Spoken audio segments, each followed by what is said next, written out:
My name is Jonathan Mann. I'm the president of Ratio Christi here at Kennesaw State University. Ratio Christi is a student organization that evaluates the truth claims of Christianity by examining the evidence. And we meet weekly, every Wednesday night at 7:30 p.m. in the Social Sciences Building, room 3030.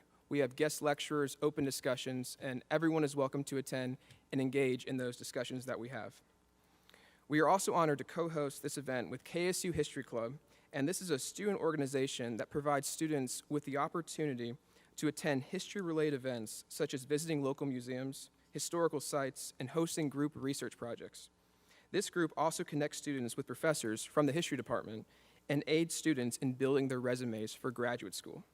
I would like to thank the History Club, the KSU History Club, for all their support in making this event happen.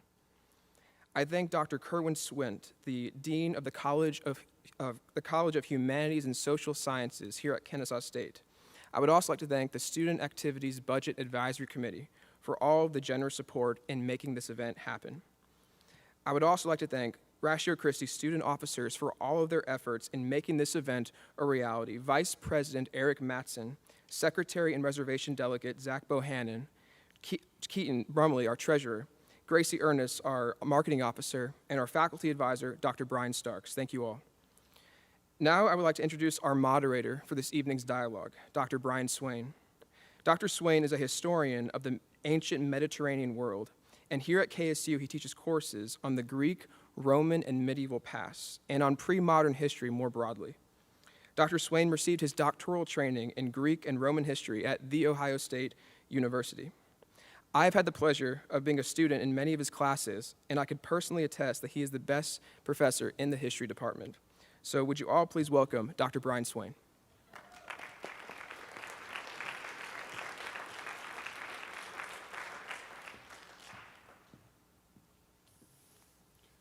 Good evening, friends, and welcome to Kennesaw State University. I'm Brian Swain, professor of Greek and Roman history, and I'm honored to have been asked again to serve as moderator for another important discussion. I would like to thank the student organizations Ratio Christi and KSU History Club for hosting this event, and special thanks also to two fine students, Jonathan Mann and Eric Matson. Tonight's event is, in a sense, a product of their determination to create something and to share it with the broader university community. The two are graduating this December, and it's clear that they've made KSU a more intellectually vibrant institution. And that's no small thing, so well done, boys. Thanks also to Dean Kerwin Swint in the College of Humanities and Social Sciences and to SABAC for their generous support. And finally, thank you to Renee Westland, who vanquished the dragon of bureaucracy to ensure that this event actually happened tonight. So, because Christianity is still a living religion, and because the figure of Jesus is so indescribably significant, this has had the rather curious effect of making Jesus seem less historical, less rooted in the past itself, less real. But of course he was real. He existed. He was a guy. And he made his way in the world. And he was shaped by his world. He was a product of his times just like anybody was. And as such, he can be studied as an historical figure. And tonight's discussion is not about the truth of Christianity as a religion. It's not about the divinity of Christ. It's about a guy and what he did and what he said and just how exactly it is that we know or don't know these things. Tonight's not a debate or a contest. Our speakers and I have agreed that this is to be a dialogue grounded in the ethic of mutual respect and good faith. Our speakers will probably disagree on a number of things, and to my mind, that's a good thing, and it's a useful thing.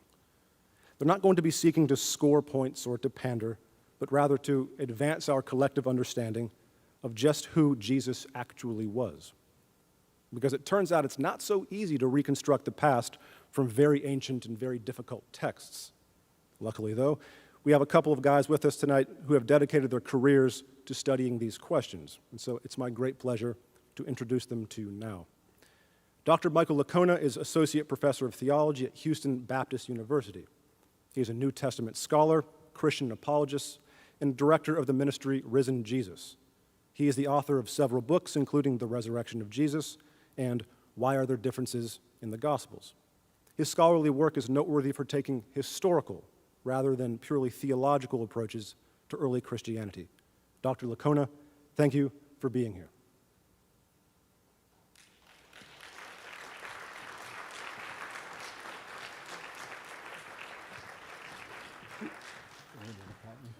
Dr. John Dominic Crossan is Emeritus Professor of Religious Studies at DePaul University. He is among the world's most eminent scholars on the historical Jesus, served as co-chair of the now historically famous Jesus Seminar, and is the author of 28 books, including the best-selling The Historical Jesus, The Life of a Mediterranean Jewish Peasant, The Birth of Christianity, and most recently, How to Read the Bible and Still Be a Christian, Struggling with Divine Violence from Genesis through Revelation. Dr. Crossan, welcome, and thank you for joining us. Thank you, dear. Finally, we're all walking around with about 200 libraries of Alexandria in our pocket, and that's a miraculous and beautiful thing, but turn them off, please. First, I would like to invite Dr. Licona up to deliver his opening statements. Dr. Licona.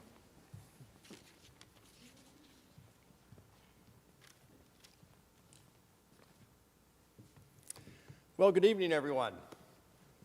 You know, it was just a few weeks ago that millions of Americans were intensely engaged in the Senate confirmation hearings of Brett Kavanaugh. Did you believe Dr. Ford, or did you believe Judge Kavanaugh? And even if Judge Kavanaugh was innocent, did you think he should be appointed as a Supreme Court justice? Well, as we watched all the senators talk about this and discuss it and debate it and then finally vote on it, we noticed that their decisions, how they answered those questions, were almost 100% determined amongst party lines. And then, if Facebook and Twitter and the discussions that happen on the news networks it would seem that Americans were also split almost evenly on this. It seems like if you had leanings to the political left, you were against Kavanaugh being confirmed. If you had leanings to the political right, you were for him being confirmed. Now, how is it that thinking people can all look at the same data and arrive at radically different conclusions? Well, I'll give you the answer in one word: horizons. Now, horizons are how we interpret our world. Horizons are comprised of factors involving our race, gender, ethics, nationality, our political, religious, and philosophical convictions, the way we were raised, the academic institutions we attended, and the very group of people whose acceptance and respect we desire. There's just no way around this. Horizons are like eyeglasses that we all wear, and they're tinted, and the lenses provide us with a somewhat distorted picture of our world. Again, no way around this. That's just the way it is, and that's the main reason why we can all look at the same data and come at different conclusions.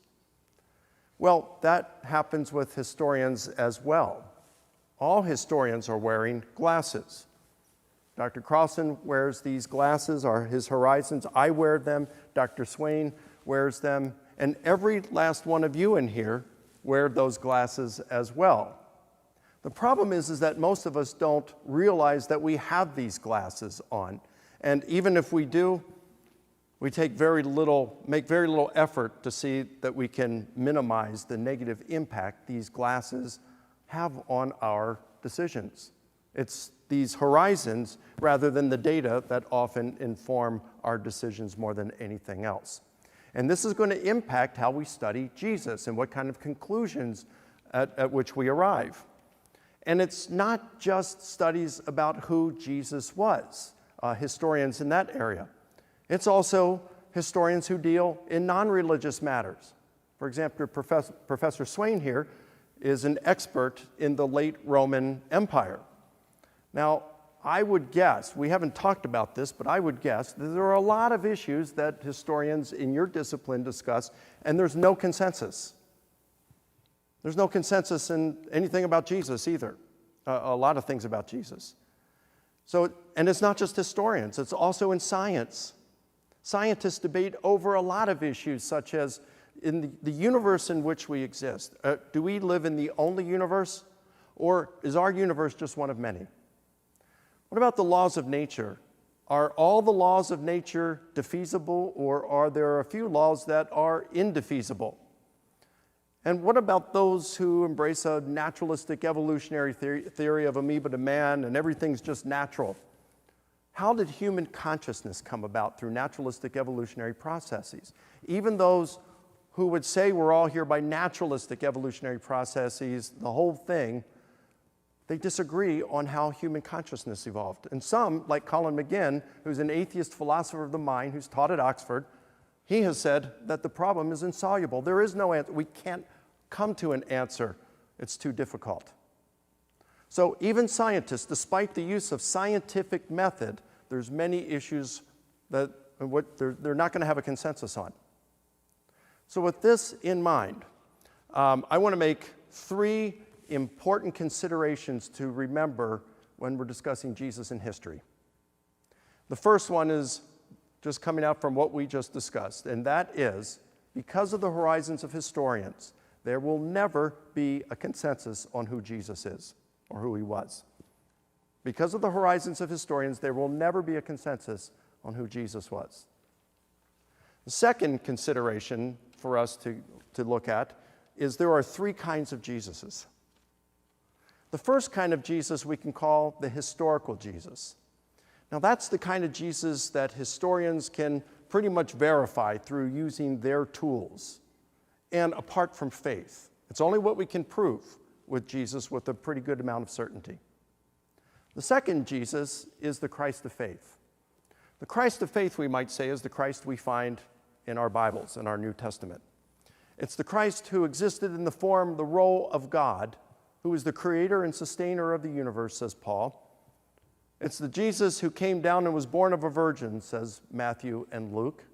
It's the Jesus who, according to the Gospels, performed divine miracles and exorcisms, and then was resurrected, and right now is at God's right hand. And from there he will come to judge the world someday. That's the Christ of faith. Now, of course, there's a lot of things about the Christ of faith that the historian will never be able to verify. For example, a historian could verify that Jesus died for, take the statement, Jesus died for our sins. Historian could verify the historical element of that he died, but historians don't have the tools to say whether his death atones for sins. There's just no way a historian can do that. So things such as Jesus is deity, that can't be part of the historical Jesus. The historical Jesus might be able to be Jesus claimed to be divinity, but the historical Jesus could never be he is divinity. Now, that's the Christ of faith. And then the third Jesus is the real Jesus. This is the Jesus who lived in Judea and Galilee. This is the real person who walked and lived in that time and area. Now, the real Jesus and the Christ of faith could be the same person. It could be that Jesus looks at the Christ of faith, that they were to meet one another, and Jesus would say, yep, that sounds like looking in a mirror. But it may not be that way. It could be that Jesus looks at the Christ of faith and says, well, you got some things wrong there. No, I never said that. I never did that. Well, I did something like that. I really didn't feed 5,000. Where'd you get that from? I fed 50, and the only reason is because we prayed, and a guy came along, and he saw us, and he donated some food. No, that story isn't. So it may or may not be the same as the Christ of faith. Now, what historians do, they take the historical Jesus, and you see what you can verify the Christ of faith. Okay? But if you took the real Jesus and then the historical Jesus, again, the historical Jesus is not a real figure. It would look like you got a real Jesus, and then you have an emaciated stick figure who's missing some parts with the historical Jesus. All right? What historians are trying to do, where my interests lay, is when we look at the historical Jesus, how much of the Christ of faith can we verify? And is there anything about the Christ of faith that the real Jesus would look at and say, that's not true? So those are the 3 kinds of Jesuses. The third consideration for looking at history and Jesus when we discuss this is methods and results. Now, what historians do is they typically will survey the sources, whether we're talking to, whatever the question is, we look at the sources to see what are the relevant sources and what they say about that. So we're going to look at the early literature, we're going to look at the New Testament literature. Most, if not all, was written in the first century. And then we're also going to look at the apostolic fathers who were, some of them were the successors of the apostles. And we're going to look at the Gnostic literature. We're going to look at some fragments that really may or may not fit into some of the other ancient literature. And we're going to see, well, how much of this is valuable and how valuable is it? How much of it may help us when it comes to the historical Jesus? We may look at some of it and say, okay, well, this may not tell us about the historical Jesus, but it will tell us what some Christians were thinking in this time. Even the skeptical New Testament scholar Bart Ehrman would say, if you want to know about the real Jesus, there's only one place to go, and that's the New Testament Gospels. He says this is not for theological reasons, it's for historical reasons, pure and simple. So we might look at what people believed. Maybe that's a person's interest in history, or how theology developed over time. My interest is, what can we prove about Jesus, the historical Jesus? What is that? All right, so we're looking at the sources. We're going to look at, we're going to bring in some criteria. How do we verify things about Jesus? We're going to bring in some criteria. These are called the criteria of authenticity. These are nothing magical. They are common sense principles. They're named different things by different scholars. Some of the criteria of authenticity are rejected by scholars, like one that was used years ago that hardly anyone uses today is called the criterion of double dissimilarity. No one uses that. But they will use a handful of criteria that have proved to be pretty common sense stuff and have yielded some good results. These are things like, well, if we're looking at some sources, we're going to value a source that was written by an eyewitness a little more. We're going to give it a little more weight than we would a source that's not written by an eyewitness. It's common sense, right? If we're looking at a source that's written close to the events it purports to describe, that's going to have a little more weight to it than one that was written 100, 200, 300 years later. If a source reports some things that are kind of embarrassing details, embarrassing to the author or the movement that author is writing for, it has a better chance of being true, perhaps, because why would you make up something that's going to embarrass or discredit you? Or if there are multiple independent sources that are reporting the same event, if they can be shown to be independent and they're reporting the same thing, it's more likely to be reporting a true event. Especially if one of those sources are an unsympathetic source versus a sympathetic source, right? So these are just, again, common sense principles. There's nothing magic about them. And, you know, by using those, historians are able to construct a historical Jesus. Now, some of the results of that would be Jesus was baptized by John the Baptist. Jesus came on the scene. He believed that he had a special relationship with God who had chosen him to usher in his kingdom, that he taught in parables, that he performed deeds that astonished crowds and that both he and his followers regarded as divine miracles and exorcisms, and that Pontius Pilate, the Roman governor, crucified him either in April of the year 30 or April of 33, and Jesus died as a result. Virtually 100% of historians of Jesus grant these as facts using these criteria. They say these things actually happened about Jesus, whether they're atheists, moderate, liberal, conservative Christians, Jewish scholars, they agree on these things. And then historians of Jesus will typically, there are other things that they claim are pretty certain about Jesus, but there may not be a universal consensus on those. Let me just say one thing. I'd be remiss if I didn't mention that there is a movement among some New Testament scholars to move away from the criteria of authenticity, saying they really don't have that much value. Some even suggesting that we jettison the criteria altogether. I think these scholars, though well-meaning, are seriously misguided.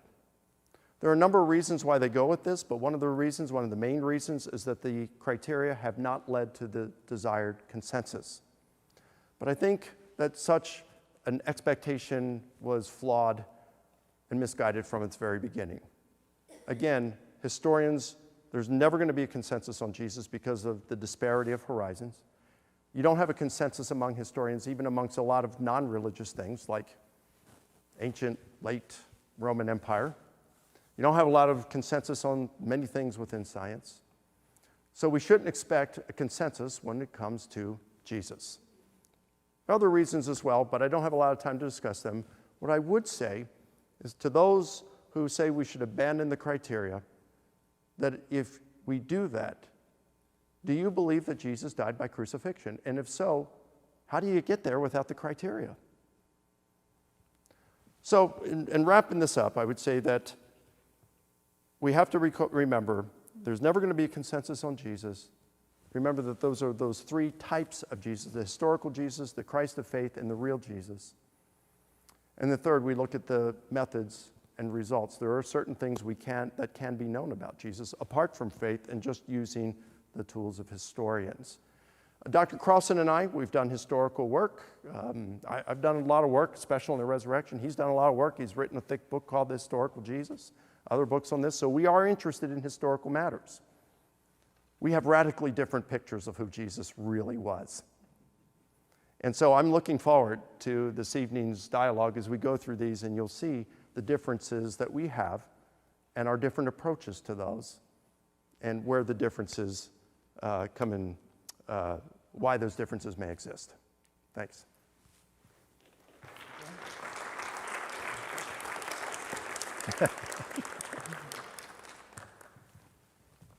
So a word about myself, if you will, and my presuppositions.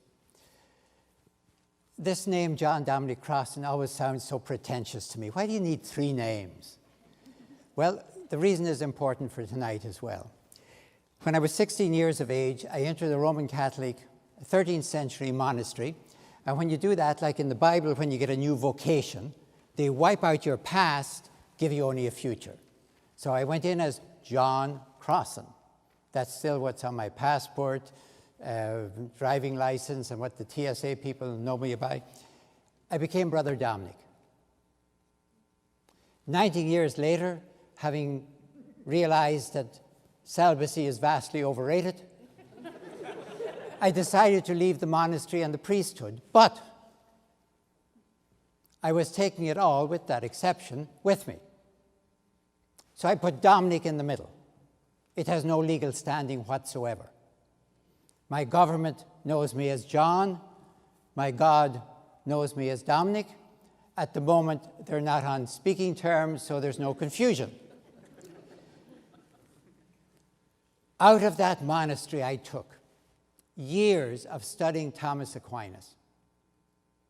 And it formed my mind as an intensely dialectical mind, for better or for worse. Here's what I mean by a dialectic. Take a coin out of your pocket. Try and look at the two sides at the same time. You can't do it without mirrors and stuff. We're not good at dialectic.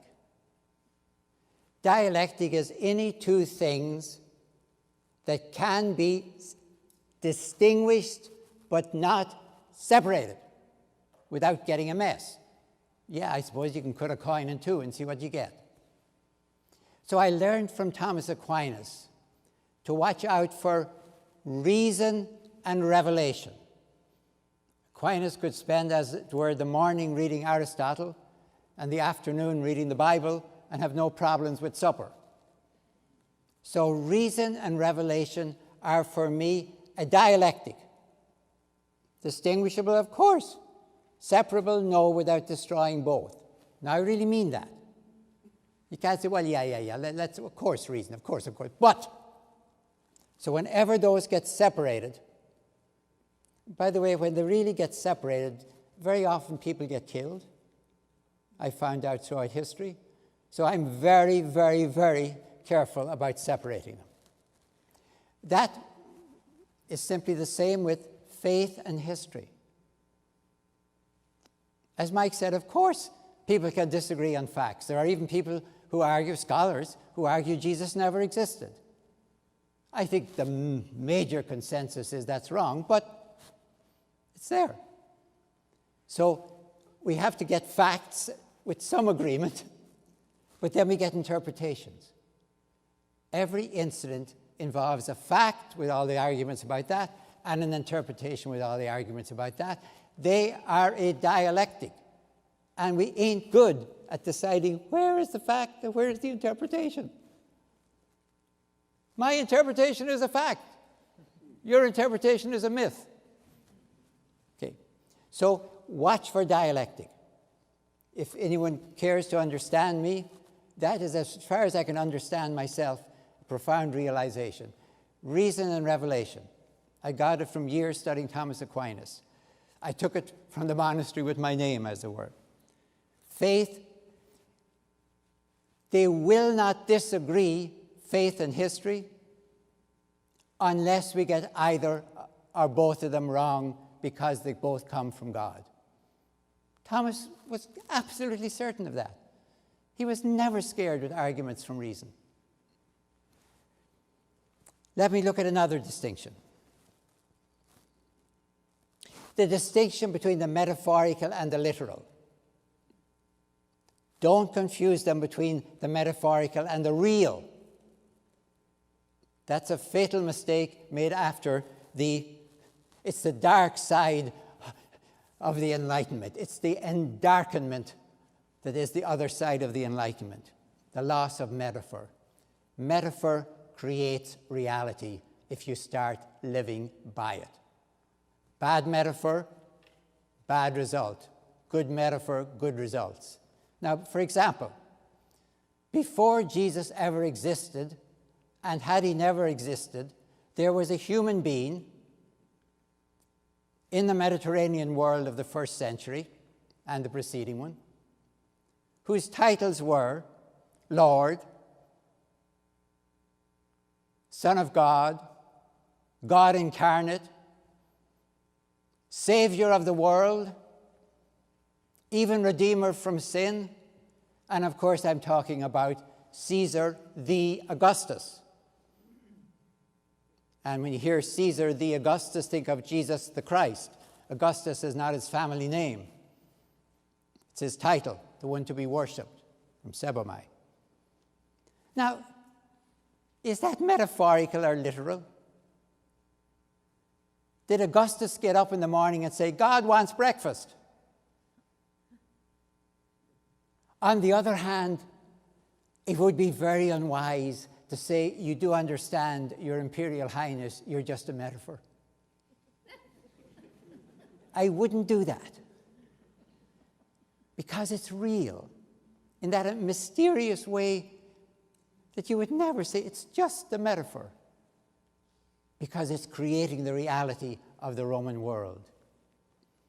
I always think that child born of Julius Caesar and Cleopatra called Caesarion, Little Caesar, when the stranglers ordered by Augustus approached him at the age of 17 to execute him, did he say, I'm just a metaphor? Metaphor creates reality. And if you can say that's just a metaphor, you've lost the game before you begin. So, those are the dialectical forms that form my mind. They are, to use Mike's, these are the glasses of my mind. So when I turn to Jesus as a historian first, I know, but didn't somebody say when Jesus started talking, or say to Paul, but Paul, we've got a Lord, Son of God, Savior of the world. What do we want another one for? Or is that the profound revolution that was Jesus and Christianity? That the Romans would have said, our program is peace, of course, the Pax Romana, peace through victory. That's how we get peace. That is our great metaphor, and look, it's creating the reality of a successful empire. And Jesus, coming out of the Jewish tradition, would have said, you get peace through justice. All you get from victory is lull. Something like the eye of the hurricane that maybe makes you think everything is fine before the second wall arrives. So I want to ask, always, when I hear anything about Jesus, I can ask if you want, is it metaphorical or literal? You can ask, do I think they made that distinction? Do I think I'm making that distinction? But be very clear, if I ever say something is metaphorical, I mean it is far more important and powerful than the literal. The literal, no matter how important it is never more important than the metaphorical. That'll do me.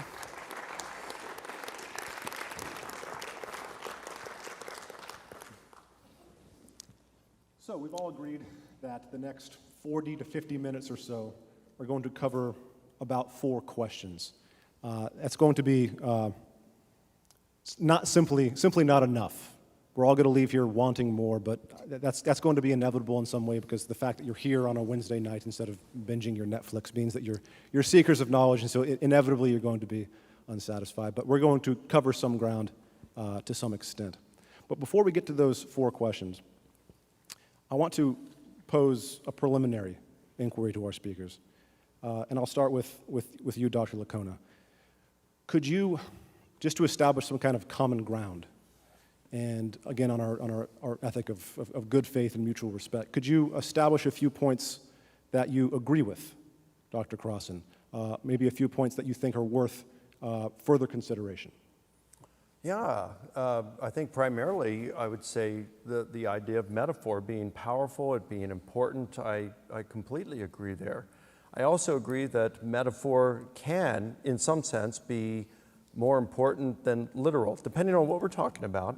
I think it can, I mean, you can just state the dry, cold, hard facts of literalness, and those are important, but if you look at the metaphor and what the meaning is behind those, that can be moving and even more important. You know, we're both historians. We both have spent time looking at historical Jesus and trying to determine things. Did Jesus do these things? You've gone further than that, and I applaud that. You get into, well, what does this mean? How do we apply this in our lives? And I see that first you have the question that the historian asks, did it occur? And then you go further than that and you say, okay, but what does this mean? That's theology. And then, almost like the pastoral, how does this apply in my life? What are the practical implications for that? So it's kind of like you're wearing 3 hats, historian, theologian, and pastor in this. So, you know, I can appreciate that. And I love the spirit in which you give things to. Let me just follow on that. But for me, even as a historian, if all you've got to say is, here's what Jesus said, I think it's bad history because you have to at least say, and he's making a claim on the human race. And I think it's absurd, you know. But if somebody makes a claim, like Jesus definitely is making a claim.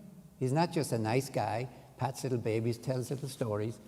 He is making a claim on the human race, on the meaning of life on earth, as it were. So if I'm, as a historian, reporting him, I have to at least say that. And then, of course, it'll get me to why the Romans are going to execute him, because they're in charge of making. So I think it's very bad history. I think we'd agree on this. It's a very bad history to make it seem as if Jesus was, I don't know if I might be insulting somebody to say he's a philosopher, because the Romans didn't crucify philosophers. He was making a claim on the meaning of life. So even as a historian, I must report that. Then, as a Christian, I say, and I think he got it right. That's me as a Christian. But, you know, if I was dealing with a historian who was, say, a committed atheist or something, we should be able to agree, yeah, no, Jesus didn't just say, be nice to one another. He didn't even just say, love one another. He said, love one another and don't be like the Romans. So, I mean, I think that's a powerful basis that mustn't be lost in any debates between us. How about some points in Dr. Licona's opening statements that you can stand by? I would agree profoundly there have to be criteria. I don't know. I don't understand it. If somebody says, well, it becomes like a Rorschach. It's just, what do you feel about it? There have to be criteria. And I think we would be using exactly the same criteria ourselves and in using it. So there are criteria. The distinction between Jesus, you could say Jesus and the Christ, in the same way that you could say Augustus is his, Caesar is his name. Augustus is his more than title. So I want to be careful, though. I don't want Jesus to go off one way and Christ go off the other way. I want one person in there. But I would almost say crudely, Jesus is a fact, Christ is an interpretation. Or Jesus is history, Christ is theology. But Jesus himself is talking theology. So I don't know how to do history with Jesus and avoid theology. I do know how I could deny his theology, or affirm his theology, or live it. But I wouldn't know how to do a good historical explanation of Jesus if I let him drift totally away from it. Good. Thank you both. Question 1. Dr. Licona, we'll start with you. Do the Gospels contain eyewitness testimony? Oh, I would say yes. And I would I'd say yes, definitely. I would especially say that would be the case with Mark and John. Mark, you've got, let's go with Mark here because almost everyone agrees that's the first gospel that have been written. So we've got Papias, a guy named Papias, and both Irenaeus and Eusebius say that Papias was affiliated with one of the apostles, whether it was John, the son of Zebedee, or a minor disciple named John the Elder, of course, is disputed. But he was affiliated with one of Jesus' disciples. In fact, in his Chronicon, you have Eusebius putting Papias, Polycarp, Clement, Clement, with the Apostle John right after the 219th Olympiad and right before the 220th Olympiad. And the 220th Olympiad was the year 101. So he says Nerva he served for a year and a few months, and then he died. And then I think it was Trajan that took over, and he served, I think it was for 19 years. And it was during Nerva's time that John, the son of Zebedee, was released from exile. And then he says that his successors, the apostolic successors or John's disciples would have been like Papias and Polycarp, and you name some of these folks. So Eusebius seems to be putting Papias before the year 101. Now, whether Papias wrote his interpretations of his 5 volumes of the interpretations of Jesus' discourses, we don't know. It could have been a couple decades later.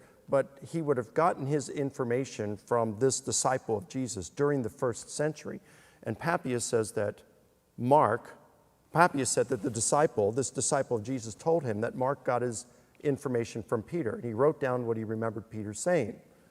So here we've got this guy, Papias, who heard directly from one of Jesus' disciples that Mark was writing down what he heard directly from Peter.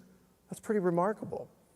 And then the majority of scholars today, Johannine specialists, do agree that John, even though they don't think it was John the son of Zebedee, there are a few of us who do, but even though they don't think it was John the son of Zebedee, they do think that the author of John's gospel was either one of Jesus' minor disciples or that the author used one of Jesus' disciples, perhaps John the son of Zebedee, or a minor disciple, as one of their primary sources behind that gospel. So yeah, we've got some good evidence that there's some eyewitness testimony in the Gospels.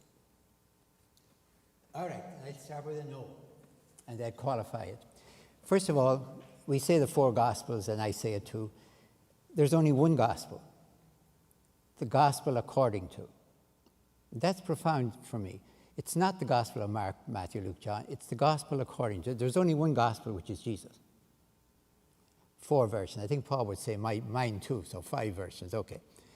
5 versions. Gospel is not a fact, it's an interpretation. Good news. If if to take your example before, I said, good news, Kavanaugh is on the Supreme Court. Fair enough. I have a fact, he is, and I have an interpretation. Doesn't mean it's wrong, but somebody else could say, bad news, he's on it. Those are the two interpretations of a fact. So gospel is an interpretation. Now, if I looked at Matthew, Mark, Luke, and John from scratch and knew nothing about it, my first wouldn't be, these must be 4 eyewitnesses trying to tell, what happened. And look, they come up kind of pretty much with the same general structure. So yeah, these must be 4 eyewitnesses. But then when I actually study it, and now as an heir of 100 years of study, I find out, no, Mark is copied by Matthew and Luke. But I thought Matthew was supposed to be the one who was there. And he has no trouble changing Mark with a certain consistency, not just at random. Ditto from Luke. So if I put them in parallel columns and read them that way, I have to face this. Now, I don't think that's any way to write the gospel. I think there should be only one version in there. But Tatian and Martian in the 2nd century thought that too. They should be all collapsed into one, or get rid of them all and keep only one. He wanted Luke. So it is a weird thing that we only have one Jesus, but have 4 interpretations of Jesus, all of which are good news. So I'm kind of stuck with that. I don't think it's any way to write a gospel, to be honest with you. It's certainly not the way I would have done. It's problematic, though, to the question of whether there is eyewitness testimony in the gospel. Yes, let me get to that then. So what you were describing there, by the way, in a court of law is called hearsay, not eyewitness. But my problem is, I'm sure there's Of course, that could be said about any author. That could be said about Plutarch. It could be said about Suetonius. Well, if they're claiming, like, for example, Jesus said in Mark, okay, Mark is the first one. So let's say he's got it right. Let's say he was an eyewitness. How dare Matthew and Luke change it? Well, why? When we look at Because they don't think it's eyewitness, they think it's gospel. And No, Matthew's willing to say, who are you, Mark? This is my you. I would guess that you're probably like most, and I might even agree with it, that the titles, the gospel according to Matthew, according to Mark, etc., weren't in the originals. So what we have here are 4 biographies of Jesus, and the question is, even if Matthew is using Mark, which he most certainly is, in my opinion as well, the compositional textbooks written by Theon and Hermogenes and Athonius and Quintilian, they all say you should change things, you should paraphrase. And we see this as exactly what the gospel authors are doing. Unfortunately, in this case, the compilers of the New Testament had the bad taste to keep Mark in there so we can see them at work. I can see Matthew change them. But we can see Plutarch change Plutarch. Who changes Plutarch? He's doing exactly what he should have done as a good literary biographer and historian. Yes, but he's not making anything like the claims about his antagonist, protagonist, whoever it is, let's say Alexander, anything like they're making about Jesus. But why is that relevant? They're still following the same rules. And again, the question we're trying to discuss here is, do the Gospels contain eyewitness testimony? And even if Matthew did change some things, that doesn't mean that, or John or whoever, it doesn't mean they're not that their Gospels do not contain eyewitness testimony. Well, contain becomes then almost a weasel word for me. There has to be somebody in there. But there is no way, when I read the crucifixion, for example, and like you, I'm historically as sure as anything is that Jesus was crucified. When I read, for example, let's say the last words, I have no way of telling whether an eyewitness there heard Jesus actually say, my God, why hast thou forsaken me? Or any of the others you want to use. Right, okay. And everything, when I read them, tells me it looks like the authors of the gospel made up these as the appropriate last word from their Jesus in their gospel. Okay. So I can see why Luke would say, Father, forgive them, they don't know what to do. And John would certainly not say, my God, no way is he going to say that from Mark. So I don't see these as eyewitnesses. But then the question changes then from, what you're saying there, that could answer the question, are the Gospels, everything in the Gospels, every detail the result of eyewitness testimony. Every single detail, the result of eyewitness testimony. I don't think that's the question, though. Oh, I would not be arguing that, of course. Right. Or arguing But against the question it. is, What I'm saying is you can't tell which is and which isn't. That's what I'm saying. Sometimes, yeah, I would agree with you. Sometimes, maybe like the words of the cross, we may not be able to verify. I mean, there's a lot of things in the Gospels and in Plutarch, Suetonius, Sallust, Cicero, all these that we can't verify. I agree with that. But again, that's a different question than do the Gospels contain eyewitness testimony? I would say every gospel writer wants to make a witness. Eyewitness is the least of their concerns. Oh, I disagree. But they want to make a witness a martyrium. Yeah. Well, what do you do with John's multiple statements that say, hey, and this disciple is saying these things, and we know that what he is saying is true, or Luke saying that these were passed along down to us from the eyewitnesses and the servants of the word. I mean, it seems like, at least for Luke and John, it's very important about the eyewitness testimony. But Luke says eyewitness who became ministers of the word. I am absolutely certain there has to be eyewitness in there. But I have no idea how you could possibly, as a historian, know which is which, since the authors themselves were saying, it is the meaning of this that's important. And I have no compunction, I, the author, about saying Jesus said this if it makes the gospel clearer. Say that again, please. How would I put this? If Jesus is dying on the cross, I'm trying to imagine the mind of Luke. Yeah. And I want to say, what's the most important thing I want him to say as he goes? I'm going to make up, Luke. I'm going to make up, Father, forgive them, for they know not what they do. That's what I want. Now, if I only had Luke, I don't know how I could doubt that. Why would I doubt that? Somebody must have been there, one of the women, and heard Jesus say that, and it was beautiful. So I only know that when I start comparing the four and try and understand what they're up to, really. That they're after gospel, and if there are eyewitness accounts, which there must surely be, they are so irrelevant for them that there's no way as a historian I can say absolutely for sure that's eyewitness. I'm with you on that. Yeah. For most of what you said, almost all of it, I'm with you on that. We can't verify everything historically in the Gospels. Sometimes it's difficult to know if that's based on eyewitness testimony or all that stuff. I agree with that. But then crucifixion, for example, I get from Josephus and Tacitus as well, and that is very basic for me because he's crucified and his followers aren't rounded up, which tells me he's crucified from the Roman point of view for non-violent resistance. Violent resistance, you crucify them all. 10 minutes, that's a miracle. Okay, question two. We got one. We'll start with Dr. Crossan.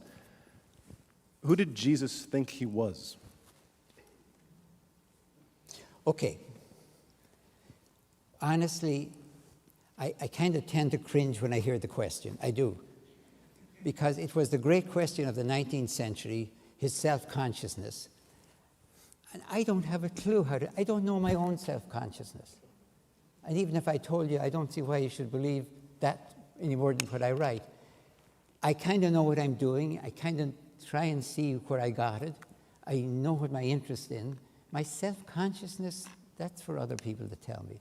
What I see clearly about Jesus, and this is the massive consensus of scholarship, Jesus proclaimed the kingdom of God, and I would argue he claimed that the kingdom of God is not coming soon, like John the Baptist, but is already present if and when you take it upon you, you people, and enter it, you people, like me, because you can't have a kingdom of one.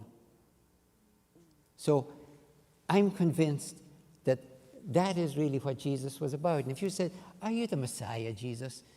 He would probably have said, that's a nice way of avoiding what I've just said. Are you going to enter the kingdom of God? Yes or no? But I'd like to know, Jesus, are you the Messiah? I think Jesus absolutely avoided that. Because as far as I can tell as a historian, the consensus in the first century of who the Messiah was would be a transcendently endowed military leader, somewhat like David. That's taken from John Collins, not me. So what Jesus was kind of counter to the consensus idea of what a Messiah was among the ordinary people he's talking to. I'm not talking about what you could get from the Old Testament. So I think he's proclaiming the kingdom of God, and he's not that interested in himself.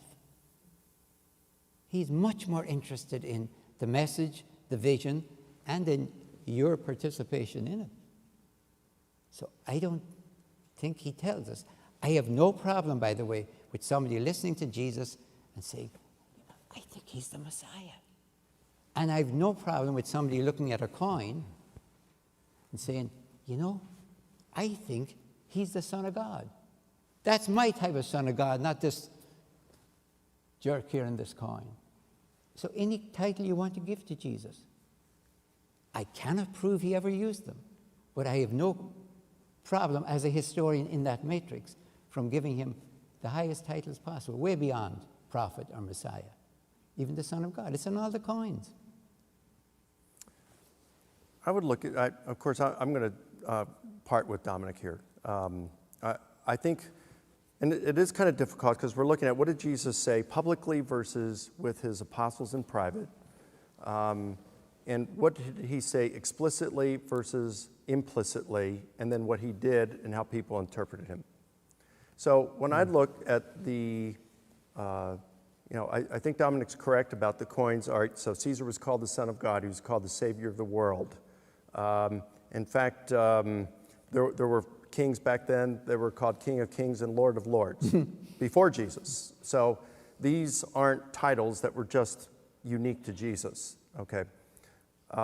However, did they really think that they were gods? Well, I think we got some evidence that Gaius Caligula and Nero did. I don't know if the others did. We really think that they were God when the Senate conferred divine honors on them. I mean, how can senators who are mere humans confer divinity on someone when they're human? Humans can't confer divinity. So how much they really believed that they were divine is one thing. When we come to Jesus, if all we had were the virgin birth accounts in Matthew and Luke, then I'd kind of go with that and say, maybe this is what the Christians meant. But we got much more than that. You've got Paul, who says that Jesus, in 1 Corinthians 8:6, he's the creator of the universe. You have it in Colossians 1:16 and 17, it says he's the creator and sustainer of the universe. You have Paul in Philippians 2 that says Jesus existed in the role of God prior to his incarnation. And then he comes down, okay, and then Jesus he's known as a powerful miracle worker. Whether you want to attribute those miracles to psychosomatic things, he was still, virtually every scholar who studies this stuff acknowledges that Jesus performed deeds that astonished crowds, and that both he and his followers regarded as divine miracles and exorcisms. So it seems like Paul is out there saying in pretty clear terms that Jesus is the creator, sustainer of the universe. He existed in the role of God. Now, we can tell that Jesus, or Paul, we can verify that he's preaching the same gospel message as the Jerusalem apostles. He went up to them in Galatians 2, ran it by them, got it confirmed by them. So if Paul's preaching these things, his basic gospel message, certainly that would have had to include something as basic as who Jesus was, his identity. And it seems like this is what the Jerusalem apostles were preaching.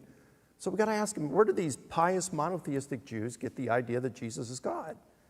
And I can't think of any other plausible reason than that Jesus himself made claims to this effect. And so then when we come to the Gospels, we say, do they give us any signs of this?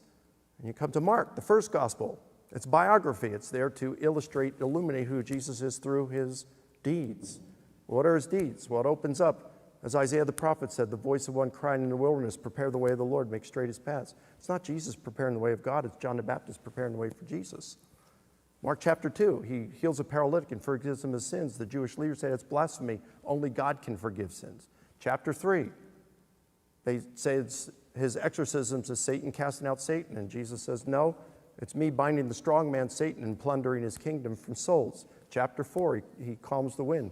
The Old Testament says something God does. Chapter 5, he raises the dead, something the Old Testament says only God does. Chapter 6, he walks on the water, something the Old Testament says only God does. The whole Gospel of Mark is painting this portrait of Jesus as God through his deeds. So this is what the earliest Christians are saying. This is based on the eyewitness testimony of what Mark gets from Peter of what happened. So yeah, I think whether he said things implicitly or explicitly or through his words or his deeds or both, I think he claimed to be more than Messiah. He claimed to be God. He claimed to be God's uniquely divine Son. And that's quite different than the Senate saying Caesar is the Son of God. I would accept totally as the best way anyone ever says it in the New Testament, even Patrick Paul, what John says in the prologue, that the Logos was with God from all eternity, and the Logos became incarnate in Jesus. I think it might cause confusion to say Jesus was there from all eternity as if he was poised in heaven waiting for 4 BCE.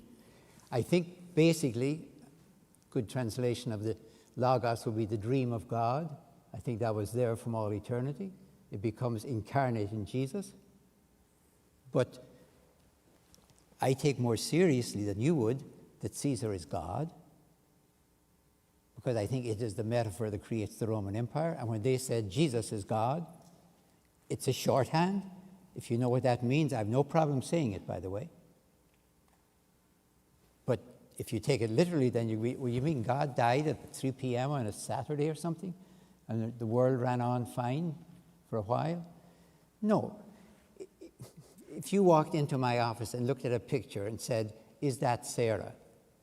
I wouldn't say, no, that's just an image of Sarah. I would say, of course, that's Sarah. Jesus is the image of God for Christians. For Christians. He is. He's the way I see God in sandals. Well, what do you do with Paul in 1 Corinthians 8:6 when it says, one Lord Jesus Christ, by whom are all things, and we exist through him? He's talking about Jesus as the creator of the universe. It's not the Logos that becomes put in Jesus, almost like a Gnostic view. It is. He's the creator of the universe, according to Paul. I have no problem with that, because Jesus, for me, is the one who took on the Roman Empire with non-violent resistance and said that non-violent resistance is the nature of God.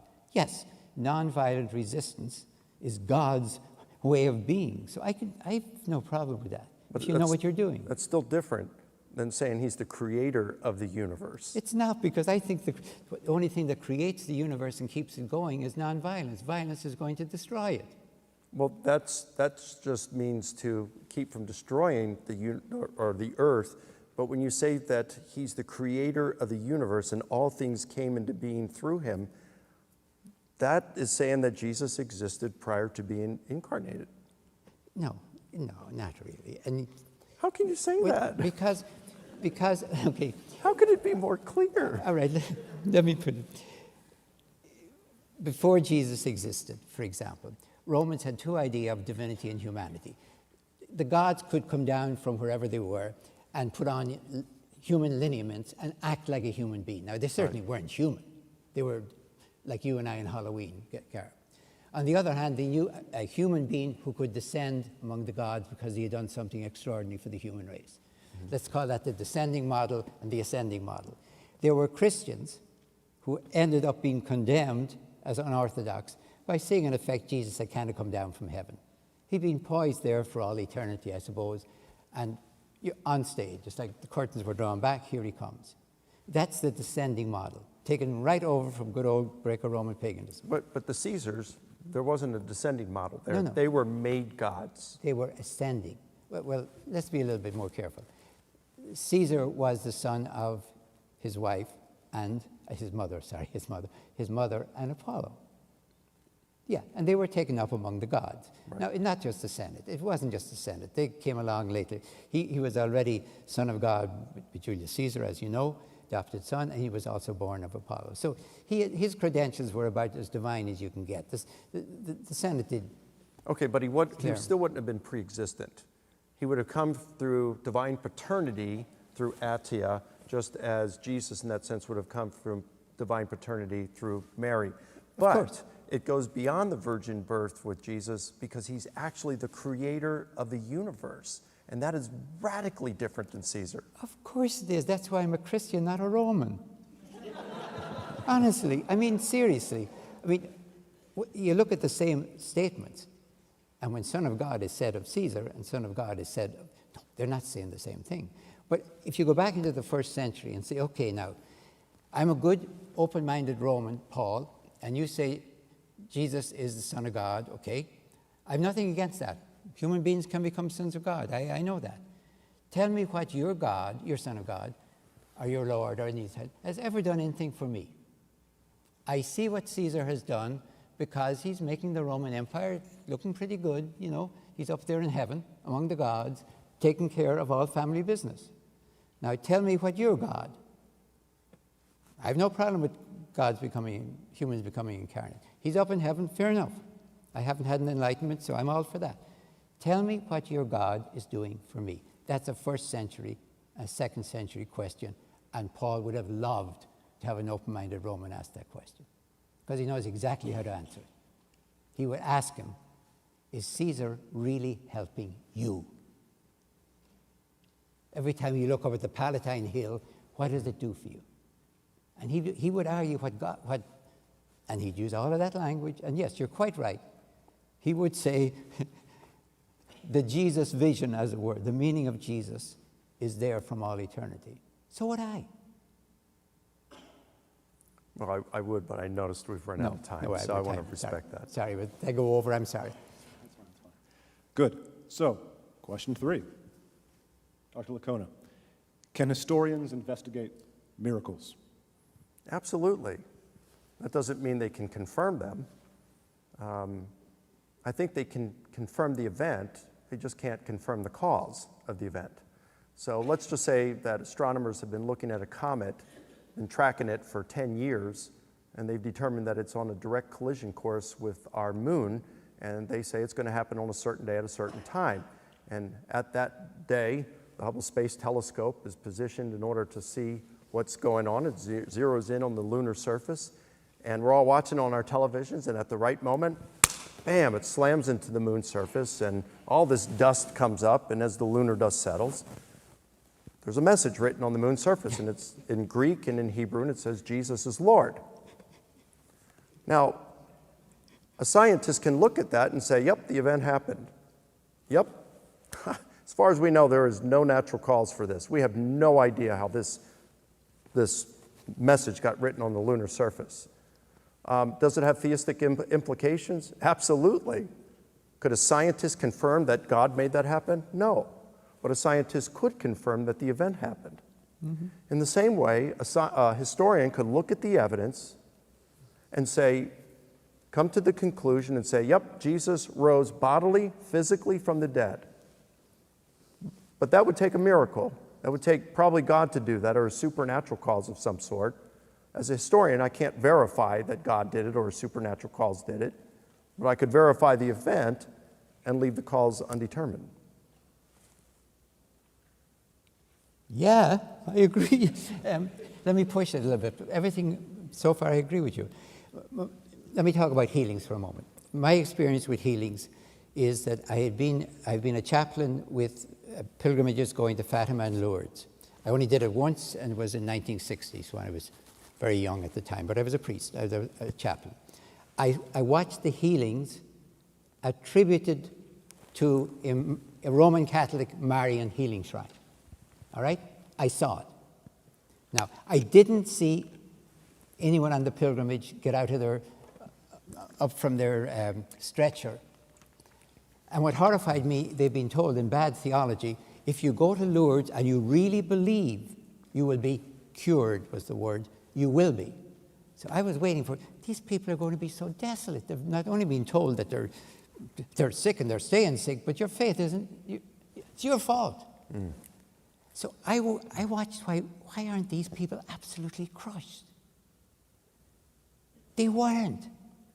I would have to say they were healed, therapy. Something happened. You can explain it by the community of the sick, the processions, the whole world of the sick, a world for them. But they went back I'm going to say healed. I never saw anyone cured. Now, maybe if I wasn't there, some other time it happened. So I'm holding on to that. I'm also holding on to being to Esculapius shrines at, Kos, Pergamon, Epidaurus. And what I find is the same type of things attributed there, in testimonials I'm talking about. And that cost, so people, some must have happened, because people wrote them down. They're not just propaganda.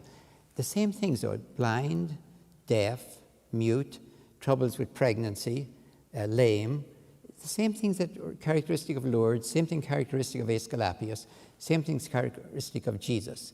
So as a historian, I am absolutely convinced that Jesus was a major healer. Now, any given case there, you could say it's a typical case rather than an individual, fine. But he was a major healer. So as a historian, then, I have to ask myself, why do I think was he conning everyone? What was happening? I think that's an historical question. What is happening? If they want to call it miracle, that's a separate issue. But I still want to know the phenomenon itself. Now, at Aesculapius, I find that the testimonials are all talking about deaf, mute. But then the stories say he raised the dead. So the stories of the healings come from his Department of Medical Records, and the raising of the dead comes from his Department of Public Relations. I know, but Zeus in the story had to kill him because he was messing up the proportions of the universe. I don't believe for a second he raised the dead. But raising the dead tells me big-time healer. So I get to Jesus. If he doesn't raise the dead, he's not a big-time healer, even though they're very careful about it. So Jesus is a major healer. Now, how do I think he did it? I'm going to tell you how I think he did it. These are glasses. I've had to wear them all my life. Without them, I'm a scholar all my life. Technically, I would be blind. What happens to a person in the first century who is blind? Blind in the sense that I am, trying to read without glasses or without visual aids. He's a burden to his family. He's a burden to his village. I think what Jesus is doing with this kingdom of God is taking people like that into a new community. Is he curing them? I honestly don't think so. I think if somebody came up to Jesus who'd had his eyes gouged out in a battle or something and was still alive and was blind, do I think Jesus could touch him and make him see? No, I don't. I don't. See, I think this is where horizons come in. It's probably where horizons come in. It's probably where horizons come in. And the question is, can historians investigate miracle claims? And I think so. I think what you're answering here is, did Jesus perform miracles? No, I really am, honestly. No, I honestly haven't yet. I'm trying to understand what they're telling me happened. Yeah. If when they said Jesus put his hands on them and he saw, if I could be there at that moment, was I seeing, as it were, the person with the eyes gouged out, which I would agree with you would be beyond any medical explanation. Let's just say the person was born blind and then all of a sudden they can see. I mean, that would be a miracle, right? No, I don't think so. Really? If they're blind and then they can see? I don't know. Why wouldn't that be a miracle? It may be quite within our possibilities. But you are ruling on all right. So you do think, all right, the answer for you is historians can investigate miracle claims, but when it comes to things like miracles like raising the dead, you're adjudicating on that and you're saying that did not happen. So you're acting as a historian there. What I want to know is why you don't think Jesus could raise the dead. Okay, I'm looking at the stories we have. We have the three. Jairus' daughter, they're very careful. Maybe she's in a coma. Jairus' daughter, widow's son, okay. And... Lazarus. Yeah, okay. Lazarus. It's almost like he's working at it. Jairus' daughter, coma, asleep, or dead, we don't know. Okay, on the way to the tomb, that sounds more like it. But Lazarus, the one that should be the best, Lazarus is an almost brutal parody on the idea of raising the dead, coming up with the final statement that no, I am the resurrection and the life, and if you believe in me, you'll never die. And at that point, whether we like it or not, he ain't using death the way he's been using it all the way through that story. I think John is parodying the idea of literally kind of raising the dead, kind of coming out of the tomb, that idea.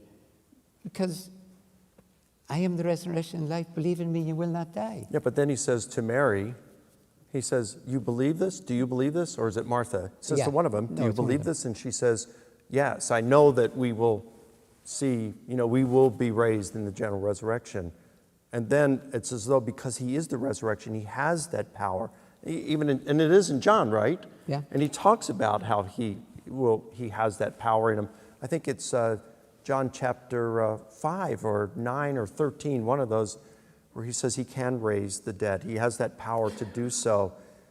So if he is the resurrection in that sense, I think you could take him as saying he has the power to raise the dead, and that's what he does in John. But even if whatever would happen in John there, it still wouldn't account for Luke, the widow's son, and it wouldn't account for Matthew and Mark talking about Jairus, raising of Jairus' daughter. So would you really believe, let me go literal for a moment, that Jesus could raise the dead, and this is it? What do you mean, this is it? One maybe, one possibly, one maybe she's sleeping. Well, why do you say possibly? Because they came up and said, your daughter is dead. Yeah, I know, but why can't they come right out and say it if that's what they want to say? They did. Remember, in Mark or Luke's version, you have Jairus come up and says, my daughter's about to die. And the people... And then on the way, the servants come out and say, yeah. don't trouble him anymore. Your daughter is now dead. Yeah. So, she's dead. Yeah. The widow's son is dead. Lazarus is dead. And Jesus raises them. So I'm not saying we got enough evidence to prove it, okay? But that's another issue. Yeah. But the question they're asking is, can historians investigate miracle claims and adjudicate on them? And I think I've said yes, and I think from your answer, you'd say yes. We just arrive at different conclusions on some things. I don't want to give, I agree with that. Okay. I really did. The most you could say, when they say in Lourdes, there is no medical evidence to explain this, I want to laugh. I don't give medicine or doctors, to be honest with you, that sort of power that they can tell me what's going on half the time. Yeah. I'm 84 years of age, and they don't know what's going on half the time. Believe me, I'm very happy for them to be around. But that's why we get second and third opinions. What right? What I really don't want to do is give up immediately. Somebody said, well, I don't believe in miracles, so I'll skip this. I want to say, tell me what you think is happening, even as a historian. Then.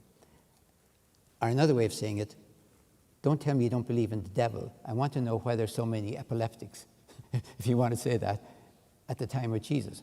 How come all of a sudden we have demoniacs all over the place in the first century? Where were they in the Old Testament? Who's creating demoniacs?